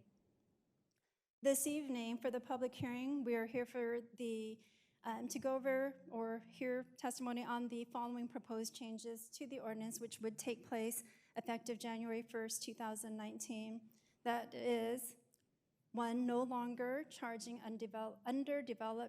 undeveloped parcels. We have about 650 undeveloped parcels, and we're actually, our public works group is actually researching the parcels to verify that they meet the definition of containing no impervious fees.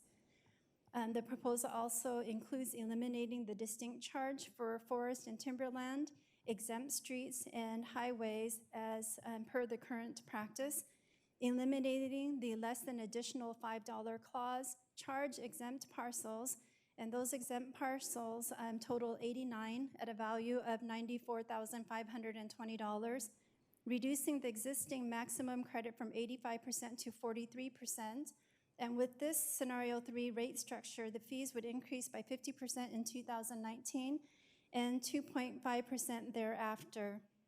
I do want to bring your attention to page 267, just right above the table where we provide the stormwater rates for 2019 and 2024. The draft ordinance does not include this language, but we're proposing to add that in when we come back. And that is after the first sentence above that table, adding this language, rates listed for each subsequent year shall be in effect on January 1st of the year listed unless and until amended by the City Council. So our recommendation would be to approve the proposed changes to the ordinance to implement the new surface water management fees for scenario 3. And if that gets adopted on May 21st, our next step would be to notify Pierce County of the swim fees changes by October 1st, 2018, so that it could go into effect January 1st, 2019. And that concludes my presentation. Questions from Ms. Kraus? Mr. Branstetter. Yeah. Ms. Kraus, at the study sessions where we discussed this and the issue about vacant, undeveloped parcels, and I've seen an email in the last week because the discussion was that the definitions seem to make it virtually impossible for a parcel to be vacant or undeveloped. But I did see an email in this past week that the current definition that we have in the code, the proposal is now to not change, yet it would still seems like there's 650 parcels in the city that are considered vacant, undeveloped, have no gravel or no pavement on them, or the remains of any buildings on them that are impervious. And you mentioned that there's, well, 650, well, it seemed to be a very, very large number, and acknowledging that they'd have to be reviewed to see do they really meet the definition.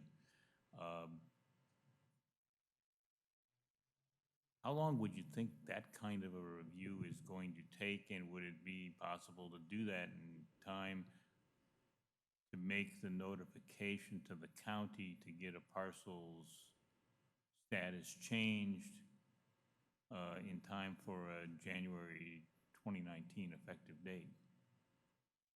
Because this is such a technical question, I'm going to have to ask our surface water manager or engineering services manager, Greg Bigren, to answer that. So your question is if we could get them reviewed before October 1st? Yeah, and maybe the supplement is that given that the county is saying we have 650 parcels that we've been allowing to meet that definition, what's your sense of how many really would? Yeah, I don't have a sense really without looking at the list, and that's what we're planning to do, and we would have plenty of time to get that done before October 1st. I would think it might take a few weeks at the most. I'm planning to meet with staff. And would you expect that we would see the list before we'd have to vote on this? That I don't know. I understand we wouldn't see a scrub list. Oh, yes, I have the list now. In fact, just a couple of Excel spreadsheets. I can certainly pass those along if you'd like to see them. Thanks for the clarification on that. Sure. Any other questions? I have a question, Greg. I have a question regarding the credits. It's a pretty substantial reduction. Somebody builds a 100-year detention facility, and the credit's moving from 85% down to 43%. And those sometimes pretty expensive, depending on the size of the development, pretty expensive facilities. How was that reduction calculated? Was there an engineering? Was it qualitative with respect to what the real impact on stormwater is, or was it just an economic calculation? Yeah, it was presented by FCS Group, and I don't have the calculation handy. what they did, but I think it's actually probably in the back of the packet. I'd have to dig through and look at that. But it was a calculation based on equivalent residential units and measuring the value of, the impact versus the value to the city. And their conclusion was that the 85% was just way overvalued compared to the benefit to the city. And so with the calculation that they showed, they were able to show where they came up with a rating or a 43% really being the appropriate amount. And I don't have the page handy, but I know it was in one of their, I think it might have been in their first presentation in February. Yeah, I remember the conclusion. I don't recall the rationale, how. And it was a little bit complicated. I had to call them and talk myself to understand it more clearly. I do have a concern for that. If I'm a developer, I come in, go through this complicated, expensive stormwater management analysis, I build a facility, and I'm taking care of my own stormwater. Right.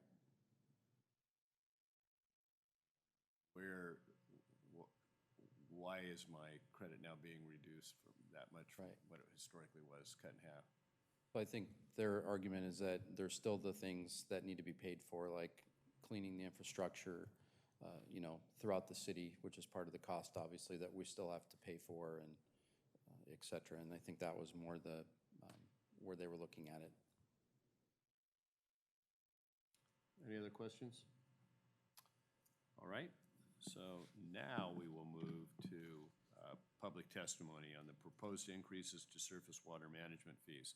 As with the prior public hearings, please approach the podium when your name is called. Identify yourself by name and city of residence. Please limit your comments to 3 minutes, and the topic of hand, which is proposed increases to surface water management fees. So the yellow light comes on at 30 seconds, red light comes on when your time is done. Mr. Puryear. Thank you. I'm the property manager for the Lakewood Industrial Park, which is owned by North. Please identify yourself. Oh, okay. I'm Tim Puryear. I'm the property manager for the Lakewood Industrial Park based in Lakewood, Washington. My residence is Tacoma. The the Lakewood Industrial Park is 28 buildings with 70 businesses there. We currently pay almost 4% of all of the surface water tax collected in this city. The plan that you're getting ready to organize will increase our share to over 5% of the entire city's stormwater fee. Now, the city does a great job of spending our money, and I know you need the money. The issue we have is with the reduction in the credit. If you take a look at this credit issue, I think it's just strictly bad policy. Here in the city, we're trying to encourage redevelopment, and the people that are going to be hurt by this loss of credit are the new developers in town who've been building the best new systems. They're going to end up paying more on the stuff they've already done. It's going to send a very bad message. These are the people we've already enticed to come to Lakewood to invest their capital and their energy to redevelop our city, and we're sending the wrong message. We're saying we don't appreciate them, that we want to back away from the deals we've already negotiated with them. And as an example, my company, Northwest Building, has built numerous buildings over the last few years. We specifically elected to build the highest quality of stormwater system. We collect 100% of the stormwater that falls on our property, and we clean it, and then we put it back into the aquifer. Zero of it leaves the most recent developments we've made. It's more like vacant land than it is anything else, but yet this new program is going to say that we're 60% impervious, even though we have no pipes leaving our property. There is no way for this water to leave the city. So why is it fair that 60% of our property is treated as impervious when it's strictly trying to collect money to fix the problems that are there from 20, 30, 40 years ago. I think the other point I'd like to make is that if the city does choose to go forward with this rate as it's proposed, the current credit system was sold to the current credit holders as a 6-year program that if you would spend a lot of money writing a very complex report and proving that your system works the way it was designed and it's been cleaned and maintained properly, that you would get, in my case, an 85% reduction on this property for 6 years. I think you should honor that 6-year commitment and not terminate it after we've spent so much money proving our system works. See, that's it. Thank you. Is there anyone else who wishes to speak regarding proposed increases to surface water management fees? Please step forward. Like everyone who hasn't signed up who wants to speak, to please step forward at the same time and queue up so we can keep this moving.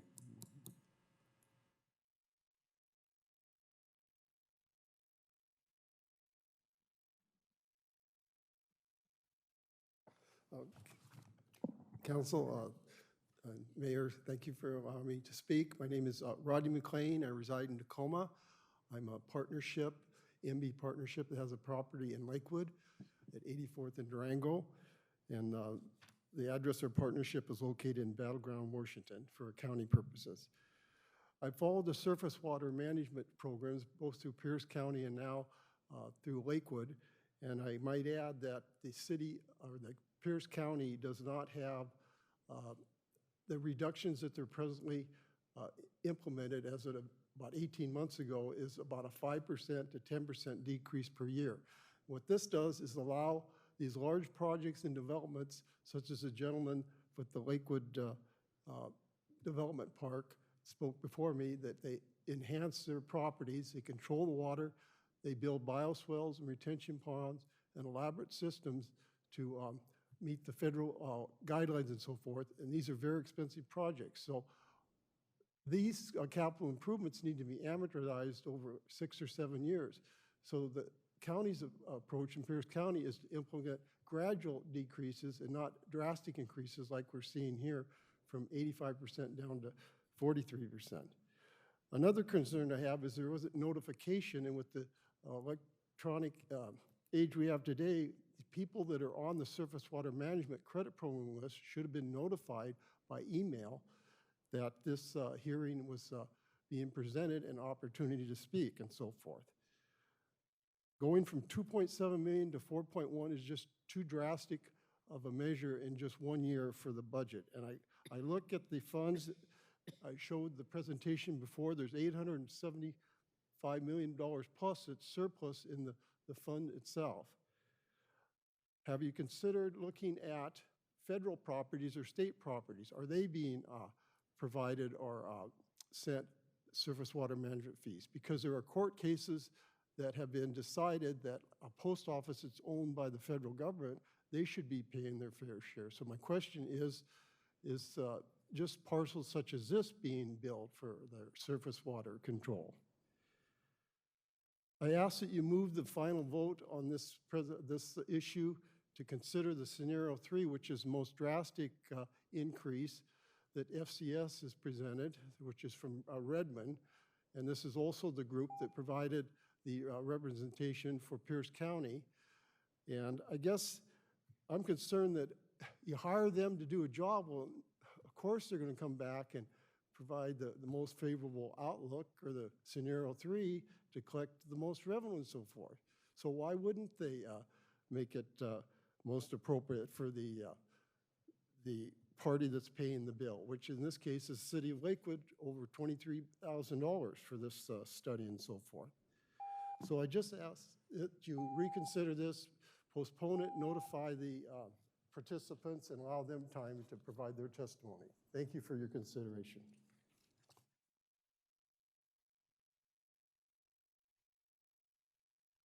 Mr. Arbini. John Arbini, City of Lakewood, since 1985. I am a property owner, commercial property owner that has a surface water management system built into it. In 2001, it cost me $15,000. And I get about $800 a year in discount. At that rate, it would take me 20 years to amortize the cost. If you were to cut that surface water management credit in half, it would take 40 years. And with today's cost, probably at $30,000, you're probably talking about something closer to 60 years. What motivation does a new developer have to spend that kind of money when he looks at that length of amortization? Much better to not put the surface water management system on his property and dump the water into the city's surface water management system. And what does that do? That increases the size of what you're going to have to handle with in terms of surface water. So this is, I think, an unintended consequence I don't know that anybody's thought about. In point of fact, this is another tax. The tax on the business owners here, add that to the other taxes that the city has instituted to include $20 car tabs. And yet what we're seeing is a $6 million surplus. That doesn't add up. That's not good government. That's not representing the people of the city. Thank you. Does anyone else wish to testify regarding proposed increases to surface water management fees? If so, please step forward. Seeing none, I declare the public hearing closed. We now move to ordinances. Ordinance number 681, Madam Clerk. Ordinance number 681, granting Comcast Cable Communications Management, LLC, a 5-year franchise renewal to construct, operate, maintain, reconstruct, repair, and upgrade the cable system within the city of Lakewood, Washington for the purpose of providing cable services. For this, we have Ms. Kelly Fong.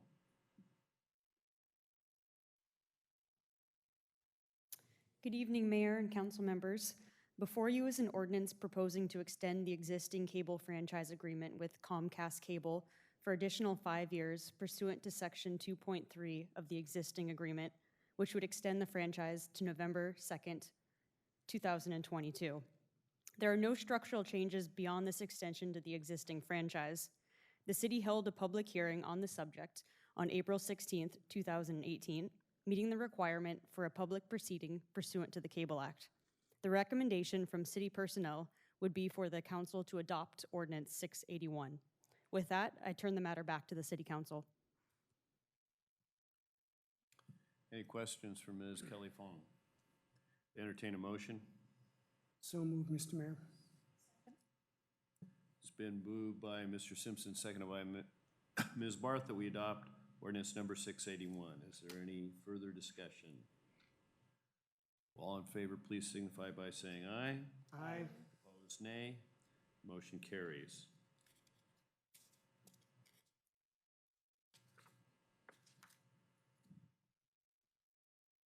Wish to have the executive session at this point, Mr. City Manager? Mayor, you could do that, or if you wish, you could take the resolution first.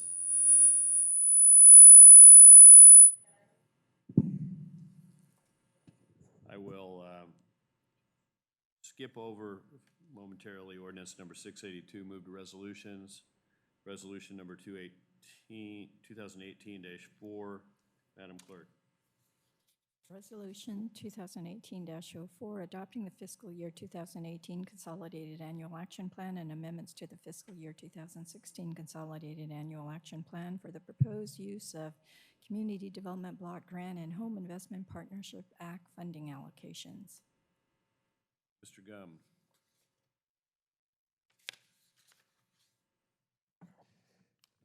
Good evening, Mr. Mayor, members of the council. Before I kind of go into the details of the annual action plan, I wanted to update you on funding allocations. HUD released today the CDBG and home allocations.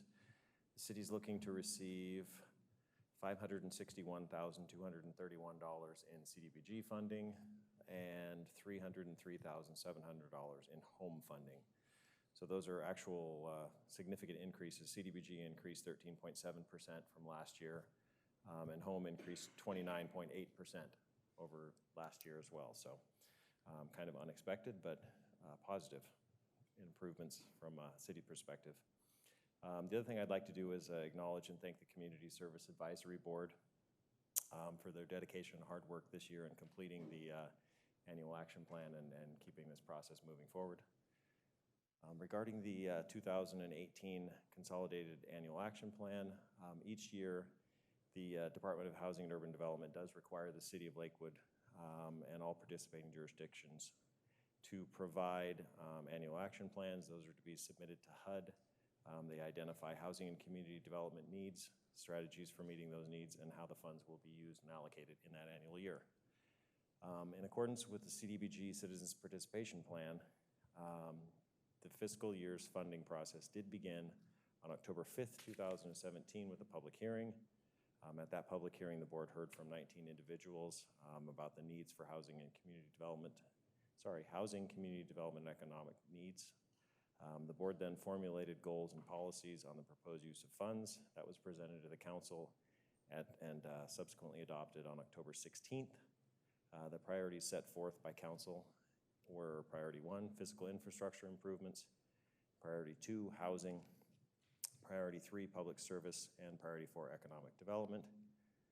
It's with these priorities in mind that the advisory board then formulated its funding recommendations and presented them to council at the March 12th, 2018 study session. Following that, a 30-day citizen review and comment period ran from April 1st to April 30th. A public hearing was held in the middle of that on April 16th. Moving forward, the plan must be adopted by City Council, both here at the City of Lakewood and at the City of Tacoma. We're part of a consortium, and the annual allocation funding plans go as a consortium consolidated plan, with Tacoma being the lead with the home consortium. So for fiscal year 2018, funding allocations will include the reprogramming of $18,475.85 in reprogrammed funding from fiscal year 2016, as well as $29,089.40 in unexpended economic development revolving loan funds. These reprogrammed funds are going to be used to supplement the 2018 grant as proposed. So bringing the allocation up to, and this is including the current year's allocation, not what's in your agenda packet under the plan, because those numbers weren't known. So with those numbers, the new allocation is looking at to be $608,796.25. The proposed allocations are listed in your agenda packet on page 440 under tables 1 and 2 for CDBG and home. For CDBG, priority 1, physical infrastructure, it's proposed that 123rd Street roadway improvements be fully funded at $250,000. City of Lakewood debt service for 108th Street road improvements, which is a Section 108 loan debt service payment of $51,000 be fully funded. Priority 2, housing, includes a major home repair sewer loan program recommendation for $106,565.25. There was no public service nor economic development funding recommendations made.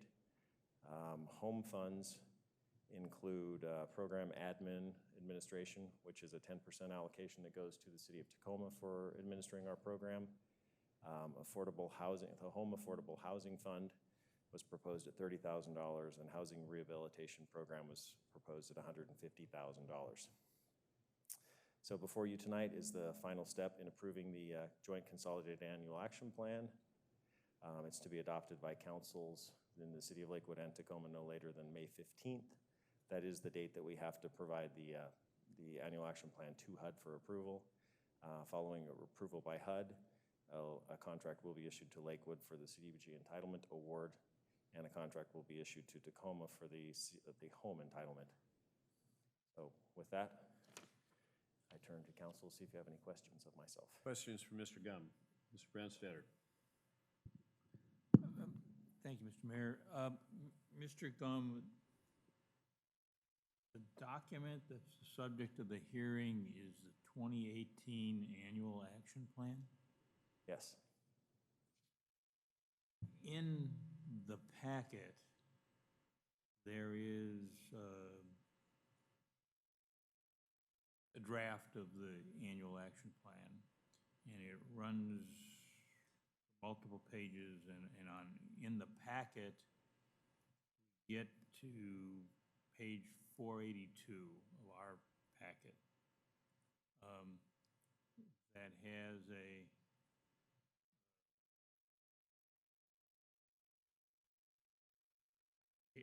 section that goes, it says program-specific requirements, and essentially is a checklist that says previously in the plan, everything is accounted for, and so there's no dollars to do that.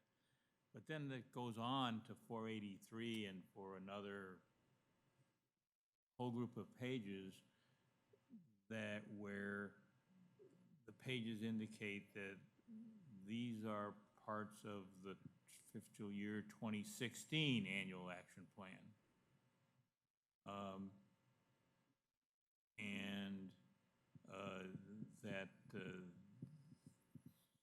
And then there are a whole bunch of pages that are extracted from the 2016 annual action plan.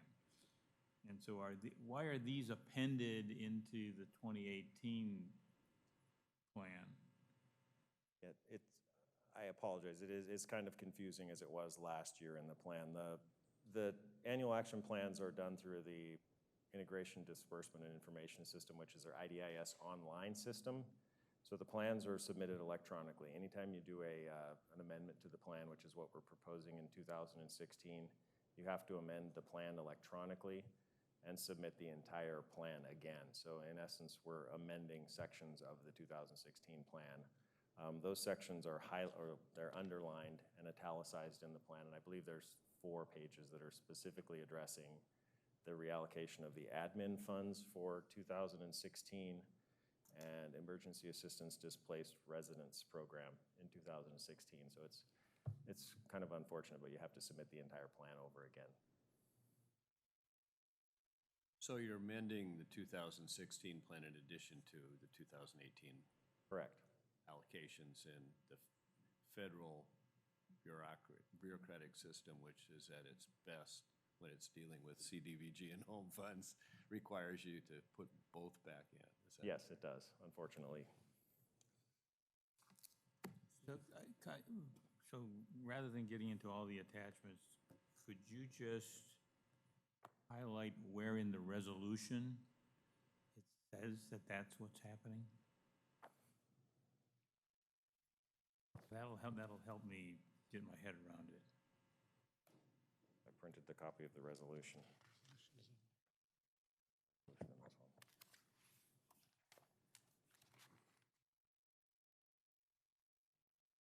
So in section 1, where it says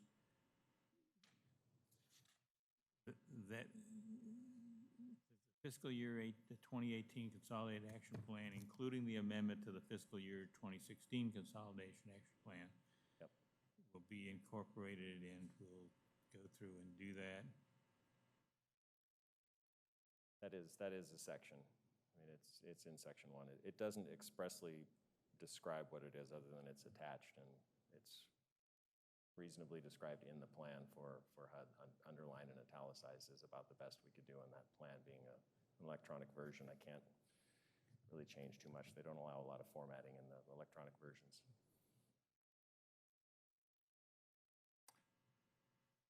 Okay, thank you. Any further questions for Mr. Gum? Entertain a motion? So moved. Seconded. It's been moved by Ms. Moss, seconded by Mr. Simpson, that we adopt resolution number 2018-04. Is there any further discussion? All in favor, please signify by saying aye. Aye. Opposed, nay. Motion carries. Thank you, Mr. Gum, for wading through that morass again. Do every year. Now, how long? 15 minutes, Mayor. No action. Well, that's not true. I don't think that's. Oh, actually, I stand corrected. Yeah. Even we kick it over, it's going to be an action. That's correct.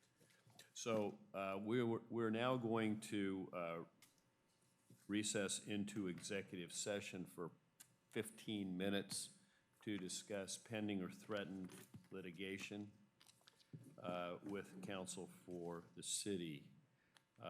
When we return, we will consider ordinance number 682, the last remaining agenda item. So we are in recess.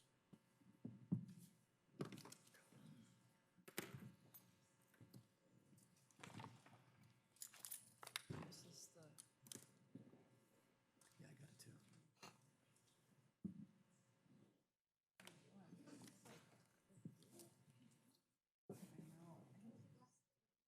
What? Tilt the speakers. You're making the rounds. I'm good. How are you? It is. Bring the spring. It's good to see you. Yeah. Well, they're going into executive session. Oh, yeah. See, that's what I need. And they're probably letting us. Then is 8, 9.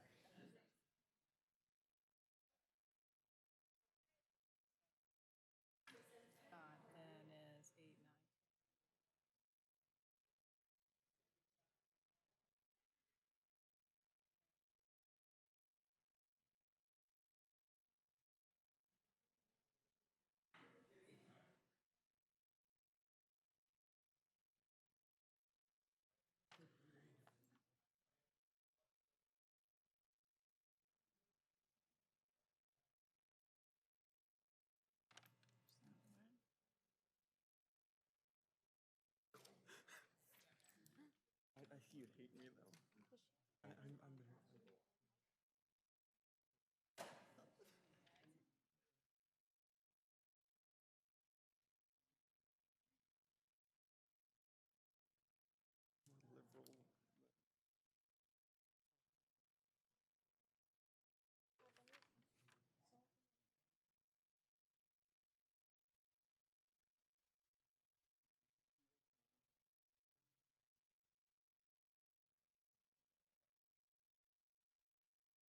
Liberal.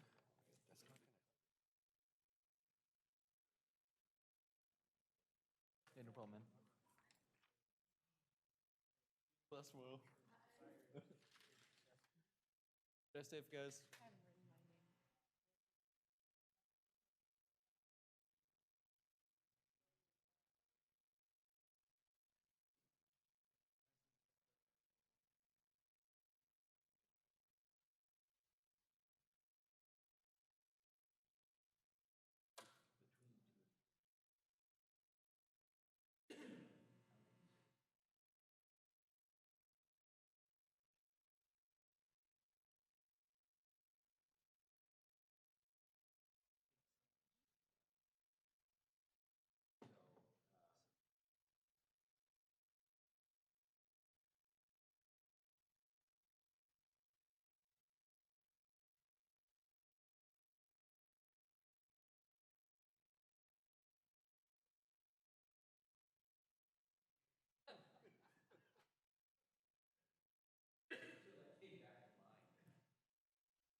Oh, you were the one that spoke.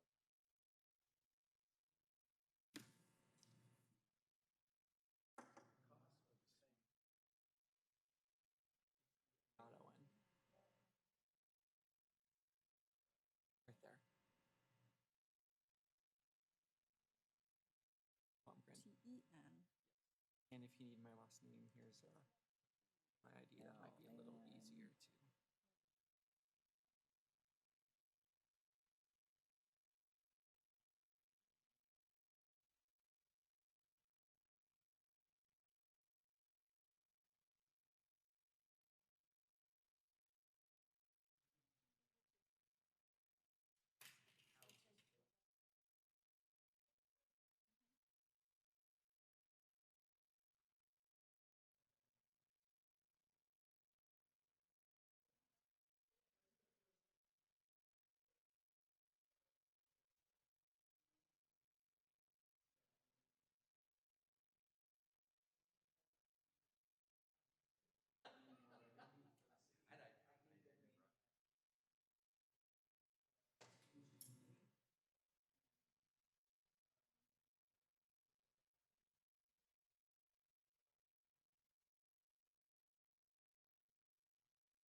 we held the hearing tonight, and so it's scheduled to come back for council action.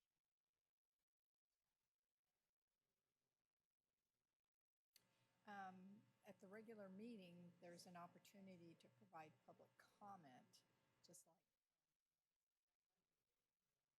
So you could come and speak, comment at that meeting. It's scheduled to come forward as an ordinance. To that item.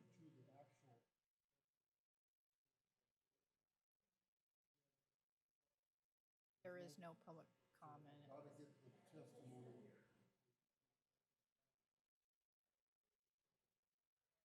Under public comment.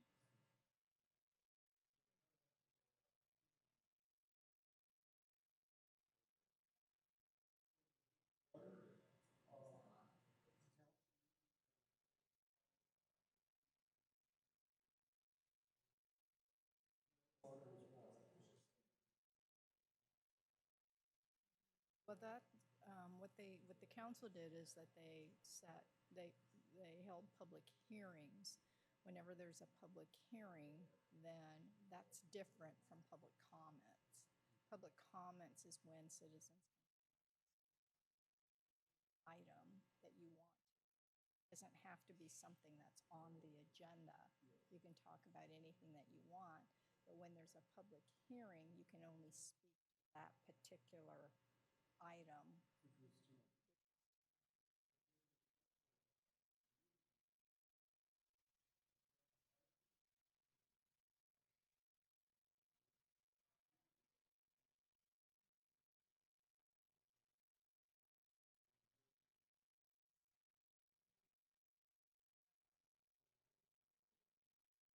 Right, well, the council also holds study sessions. Right, they don't, there's no public comment at study sessions.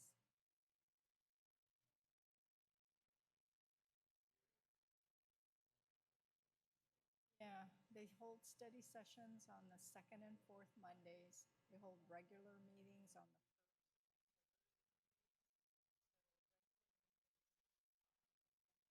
public comments. And they don't hold public comments at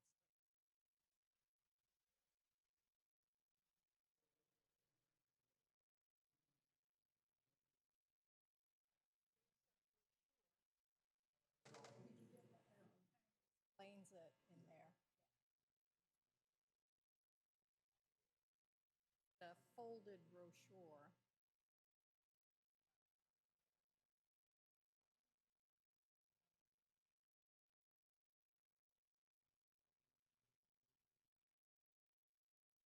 Yeah, if you go on the website,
not right now. That's one of the things that we're trying to do.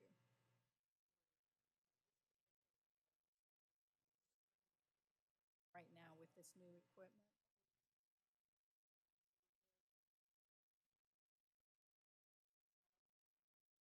Got it on YouTube, and then we're going to put it out on the website.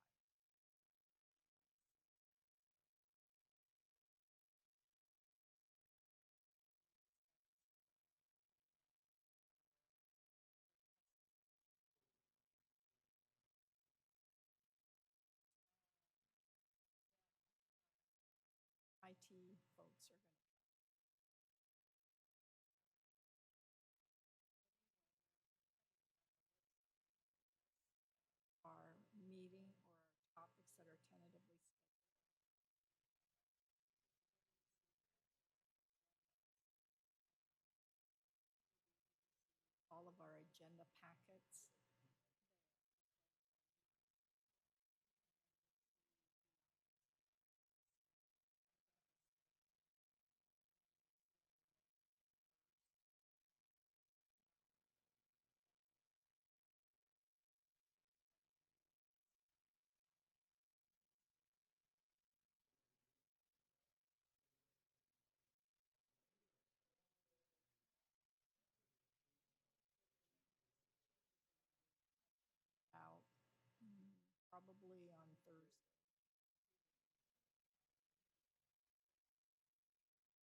That's what I was going to try to show you, but it's not letting me, for some reason, this internet is not letting me.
Surface water management.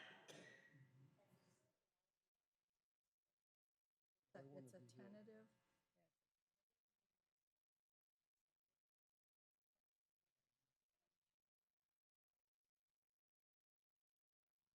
'Study session on the 14th. There isn't anything. Surface water management, then it's items for May 29.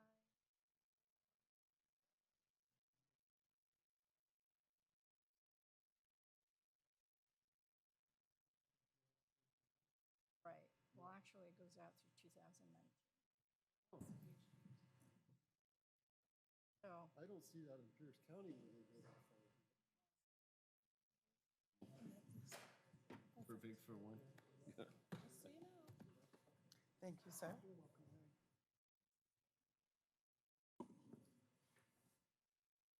So it's a motion to continue to a date certain.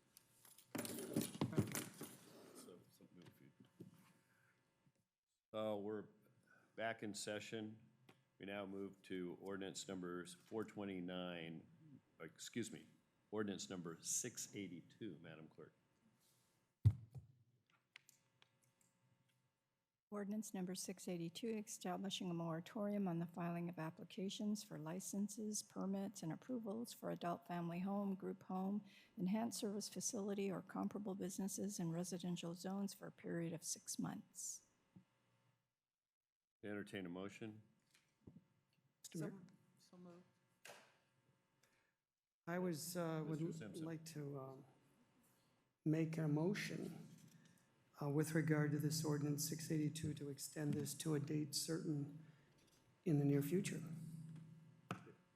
Date certain being, May 21st. is there a second? Second. Mr. Simpson has moved to, seconded by Ms. Moss, to continue consideration of ordinance number 682 to a date certain, May 21st. Is there any further discussion? All in favor, please signify by saying aye. Aye. Opposed, nay. Motion carried. Wendy? The motion carried. We now move to unfinished business. Is there any unfinished business to come before the council? There is none, Mayor. New business? None, Mayor. Reports by the city manager. Thank you, Mayor. Good evening, council. A few updates for you. The first is the spring community cleanup that occurred on Saturday and Sunday was a big success. Had a lot of happy and thankful people who came through.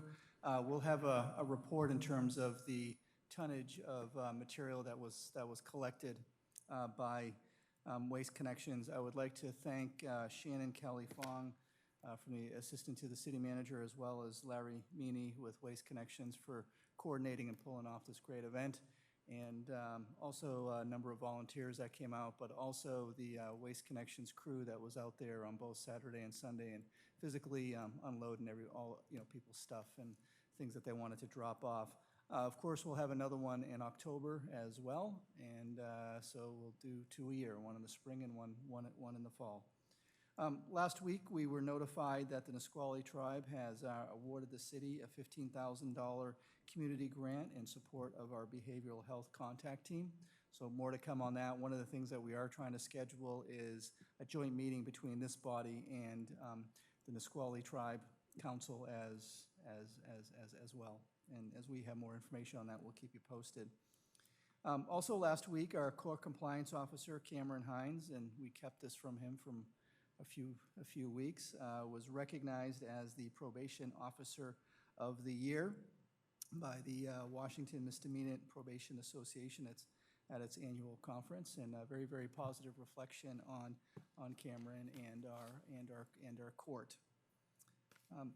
Last week, I had an opportunity to, actually several of us had an opportunity to meet with Pierce Transit on a number of their new initiatives, but there were 2 items that we wanted to talk with them about. The first was, once they finish implementing bus rapid transit along SR 7, that we would like to have them evaluate bus rapid transit from South Tacoma, along South Tacoma Way, Pacific Highway, all the way down to JBLM. The feedback that we got from them that, yes, that will be the second BRT line that they will look at, however, not until the first one is implemented, which is expected to take until 2022 or so. They're actually still chasing about half of their funding. The other item that we wanted to get some information on, I think as the council remembers, is about a year ago or so, they changed some of their routes. And one of the areas that we wanted to see an increase in service was into the Springbrook neighborhood. And they were able to report that basically ridership, because of routing buses directly into Springbrook, ridership within the Springbrook area had some of the strongest boarding increases throughout their whole service area. 27% just in first quarter of 2018, and then last year on average weekday boardings increase of 25%. So some good news there in terms of folks being able to have increased access to transportation, and they are using it. One of the items, I think some folks came to speak with the council several months ago regarding the intersection at Gravely Lake Drive and 112th. You know, we have that retaining wall that every once in a while captures a vehicle. And so our Public Works Engineering Department is looking at some options there. The very, very straightforward option would be to simply install a guardrail. That does have to be engineered. Long story short, we could have that guardrail installed in the next few months if that's what the council wanted to do. However, our recommendation is to look at some other alternatives that would address not only the engineering that needs to be done to be, you know, perhaps a little bit safer out there, but also from a beautification standpoint. So I'll just put that on the table. At this point in time, we're going to move forward with other options and alternatives, and we'll bring that back to the council. But if at any time the council just wants us to move forward with a guardrail, we can certainly accommodate and do that. Also, I mentioned a couple of months ago, our distinguished city clerk here, Alice Bush, has been meeting with a gentleman by the name of Tom Slee. He's an Air Force veteran and one of the primary drivers of the Veterans Memorial that is right out in front of City Hall. And long story short, they are moving forward with creating a campaign to be able to fill in the remaining bricks that are out there. And if I recall, there's 242 that still need to be filled. And so we've come up with a price point that doesn't cost the city of Lakewood anything at $50 each. So we'll essentially serve as the fiduciary agency for Mr. Slee and his volunteer group. And so you can expect that to kick off here in the very near future. And Bryn Grimley, our communications manager, is also going to take an active role in that. On the economic development front, the Clover Park School District has opened the process to surplus their almost 40 acres of property down in the Woodbrook Business Park. So they kicked that off last week, and submittals are due by May 24th. I think as the mayor and the council are aware, we've been working with Tactical Taylor since they need to relocate from the North Clear Zone. They have an interest in 2 of the 5-acre parcels that abut up against JBLM. So we're working with both the school district and Tactical Taylor on that initiative.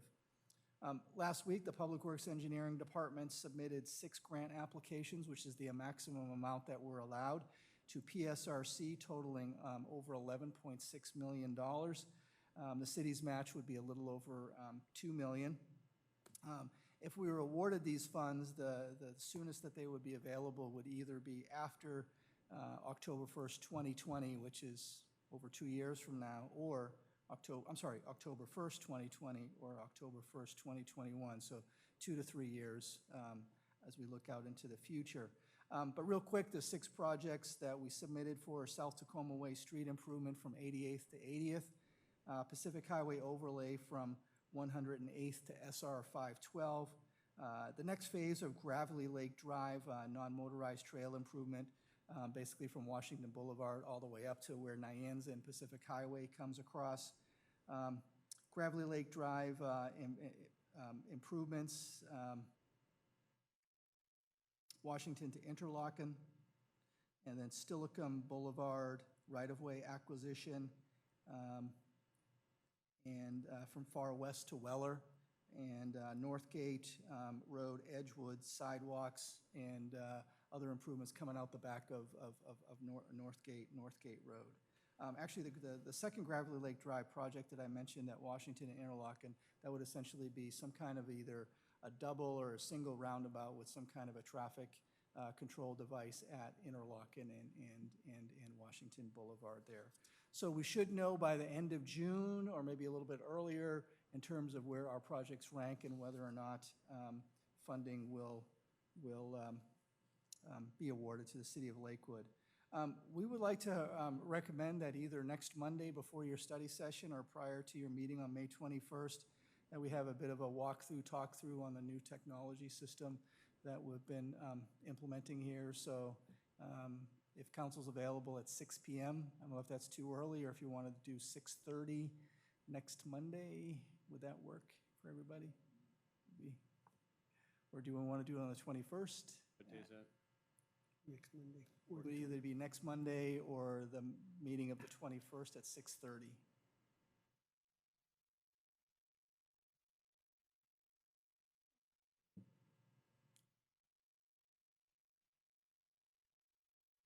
The 14th is problematic for me because I have a Pierce Transit Board meeting right before then.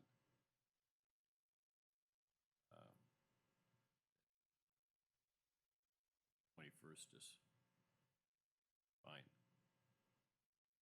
Do it the 21st?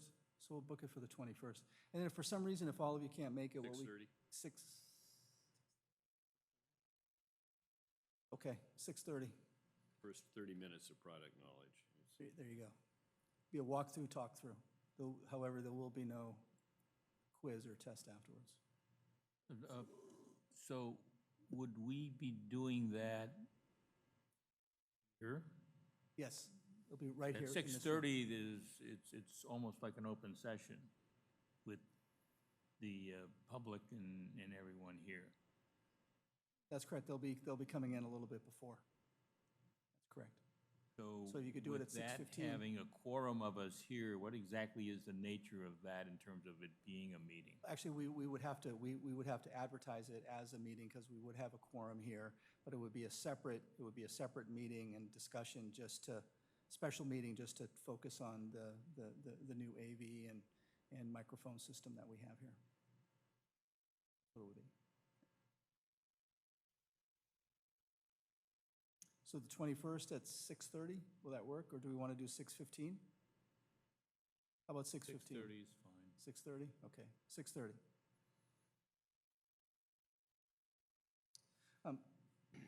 Congress is moving forward with developing their annual budget.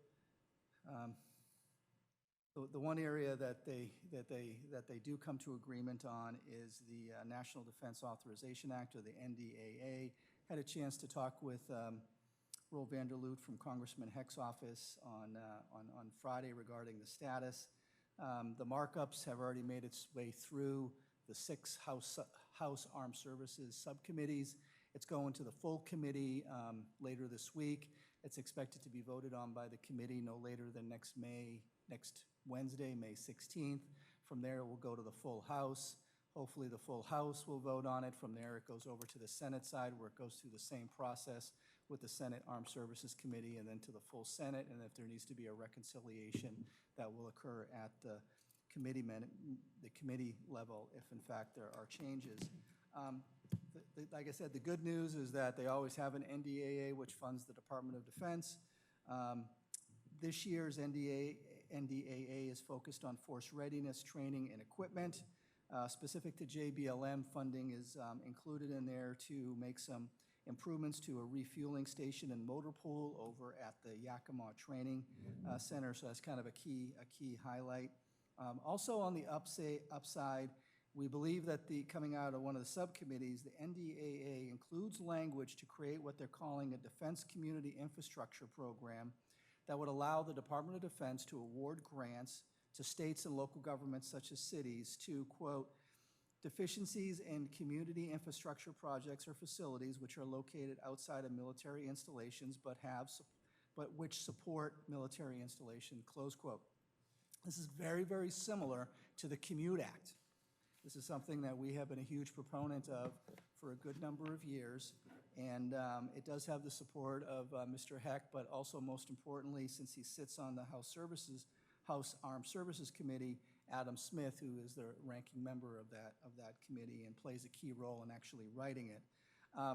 Also, the good news is that not only is the NDAA proposing to create this brand new program, but potentially is going to be allocating money in support of it, which is sometimes what they'll do is they'll create the program in one year and then begin to fund it in subsequent years. And the number that we're hearing is $100 million. Now, before you get too excited about that, $100 million across 50 states, across a multitude of military installations, quite frankly, doesn't go so far, particularly when you think of the immediate needs within just the Pierce County region. You know, perhaps a new interchange at Main Gate and I-5 and Main Gate and JBLM North, or of course our project coming out of North Gate onto Edgewood into to Washington Boulevard and things along those lines. And then of course, Steilacoom and DuPont have an issue with the Steilacoom-DuPont road. So very quickly that money gets allocated. The good news, though, again, if this program is created and becomes an annual program, there could be some tremendous benefit and opportunity for the city of Lakewood. At the same time, the downside, with the NDAA, they try and add all kinds of riders on there, and there's a number of, political issues that Congress is going to have to deal with before there is a final product that comes forward.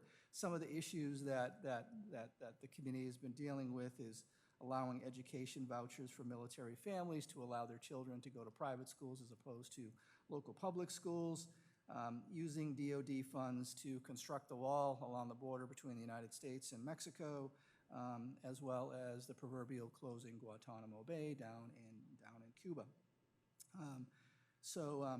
Also on the not so positive side, there has the chair of the committee, who's from Texas, Representative Mac Thornberry, has introduced language to eliminate what's called the fourth estate of the services in the Pentagon, and those are 7 defense support agencies that they were actually created a number of years ago to take away and centralize the delivery of services that, for example, Air Force, Army, and Navy don't have to do, like information technology and just a number of things, and that has created efficiencies and cost savings. But now there's a movement in Congress just to eliminate all of that and then allow the services, to deal with that individually. The not so positive part of that is that would take out OEA, the Office of Economic Adjustment, which has been a tremendous resource for JBLM and the surrounding communities, including Lake.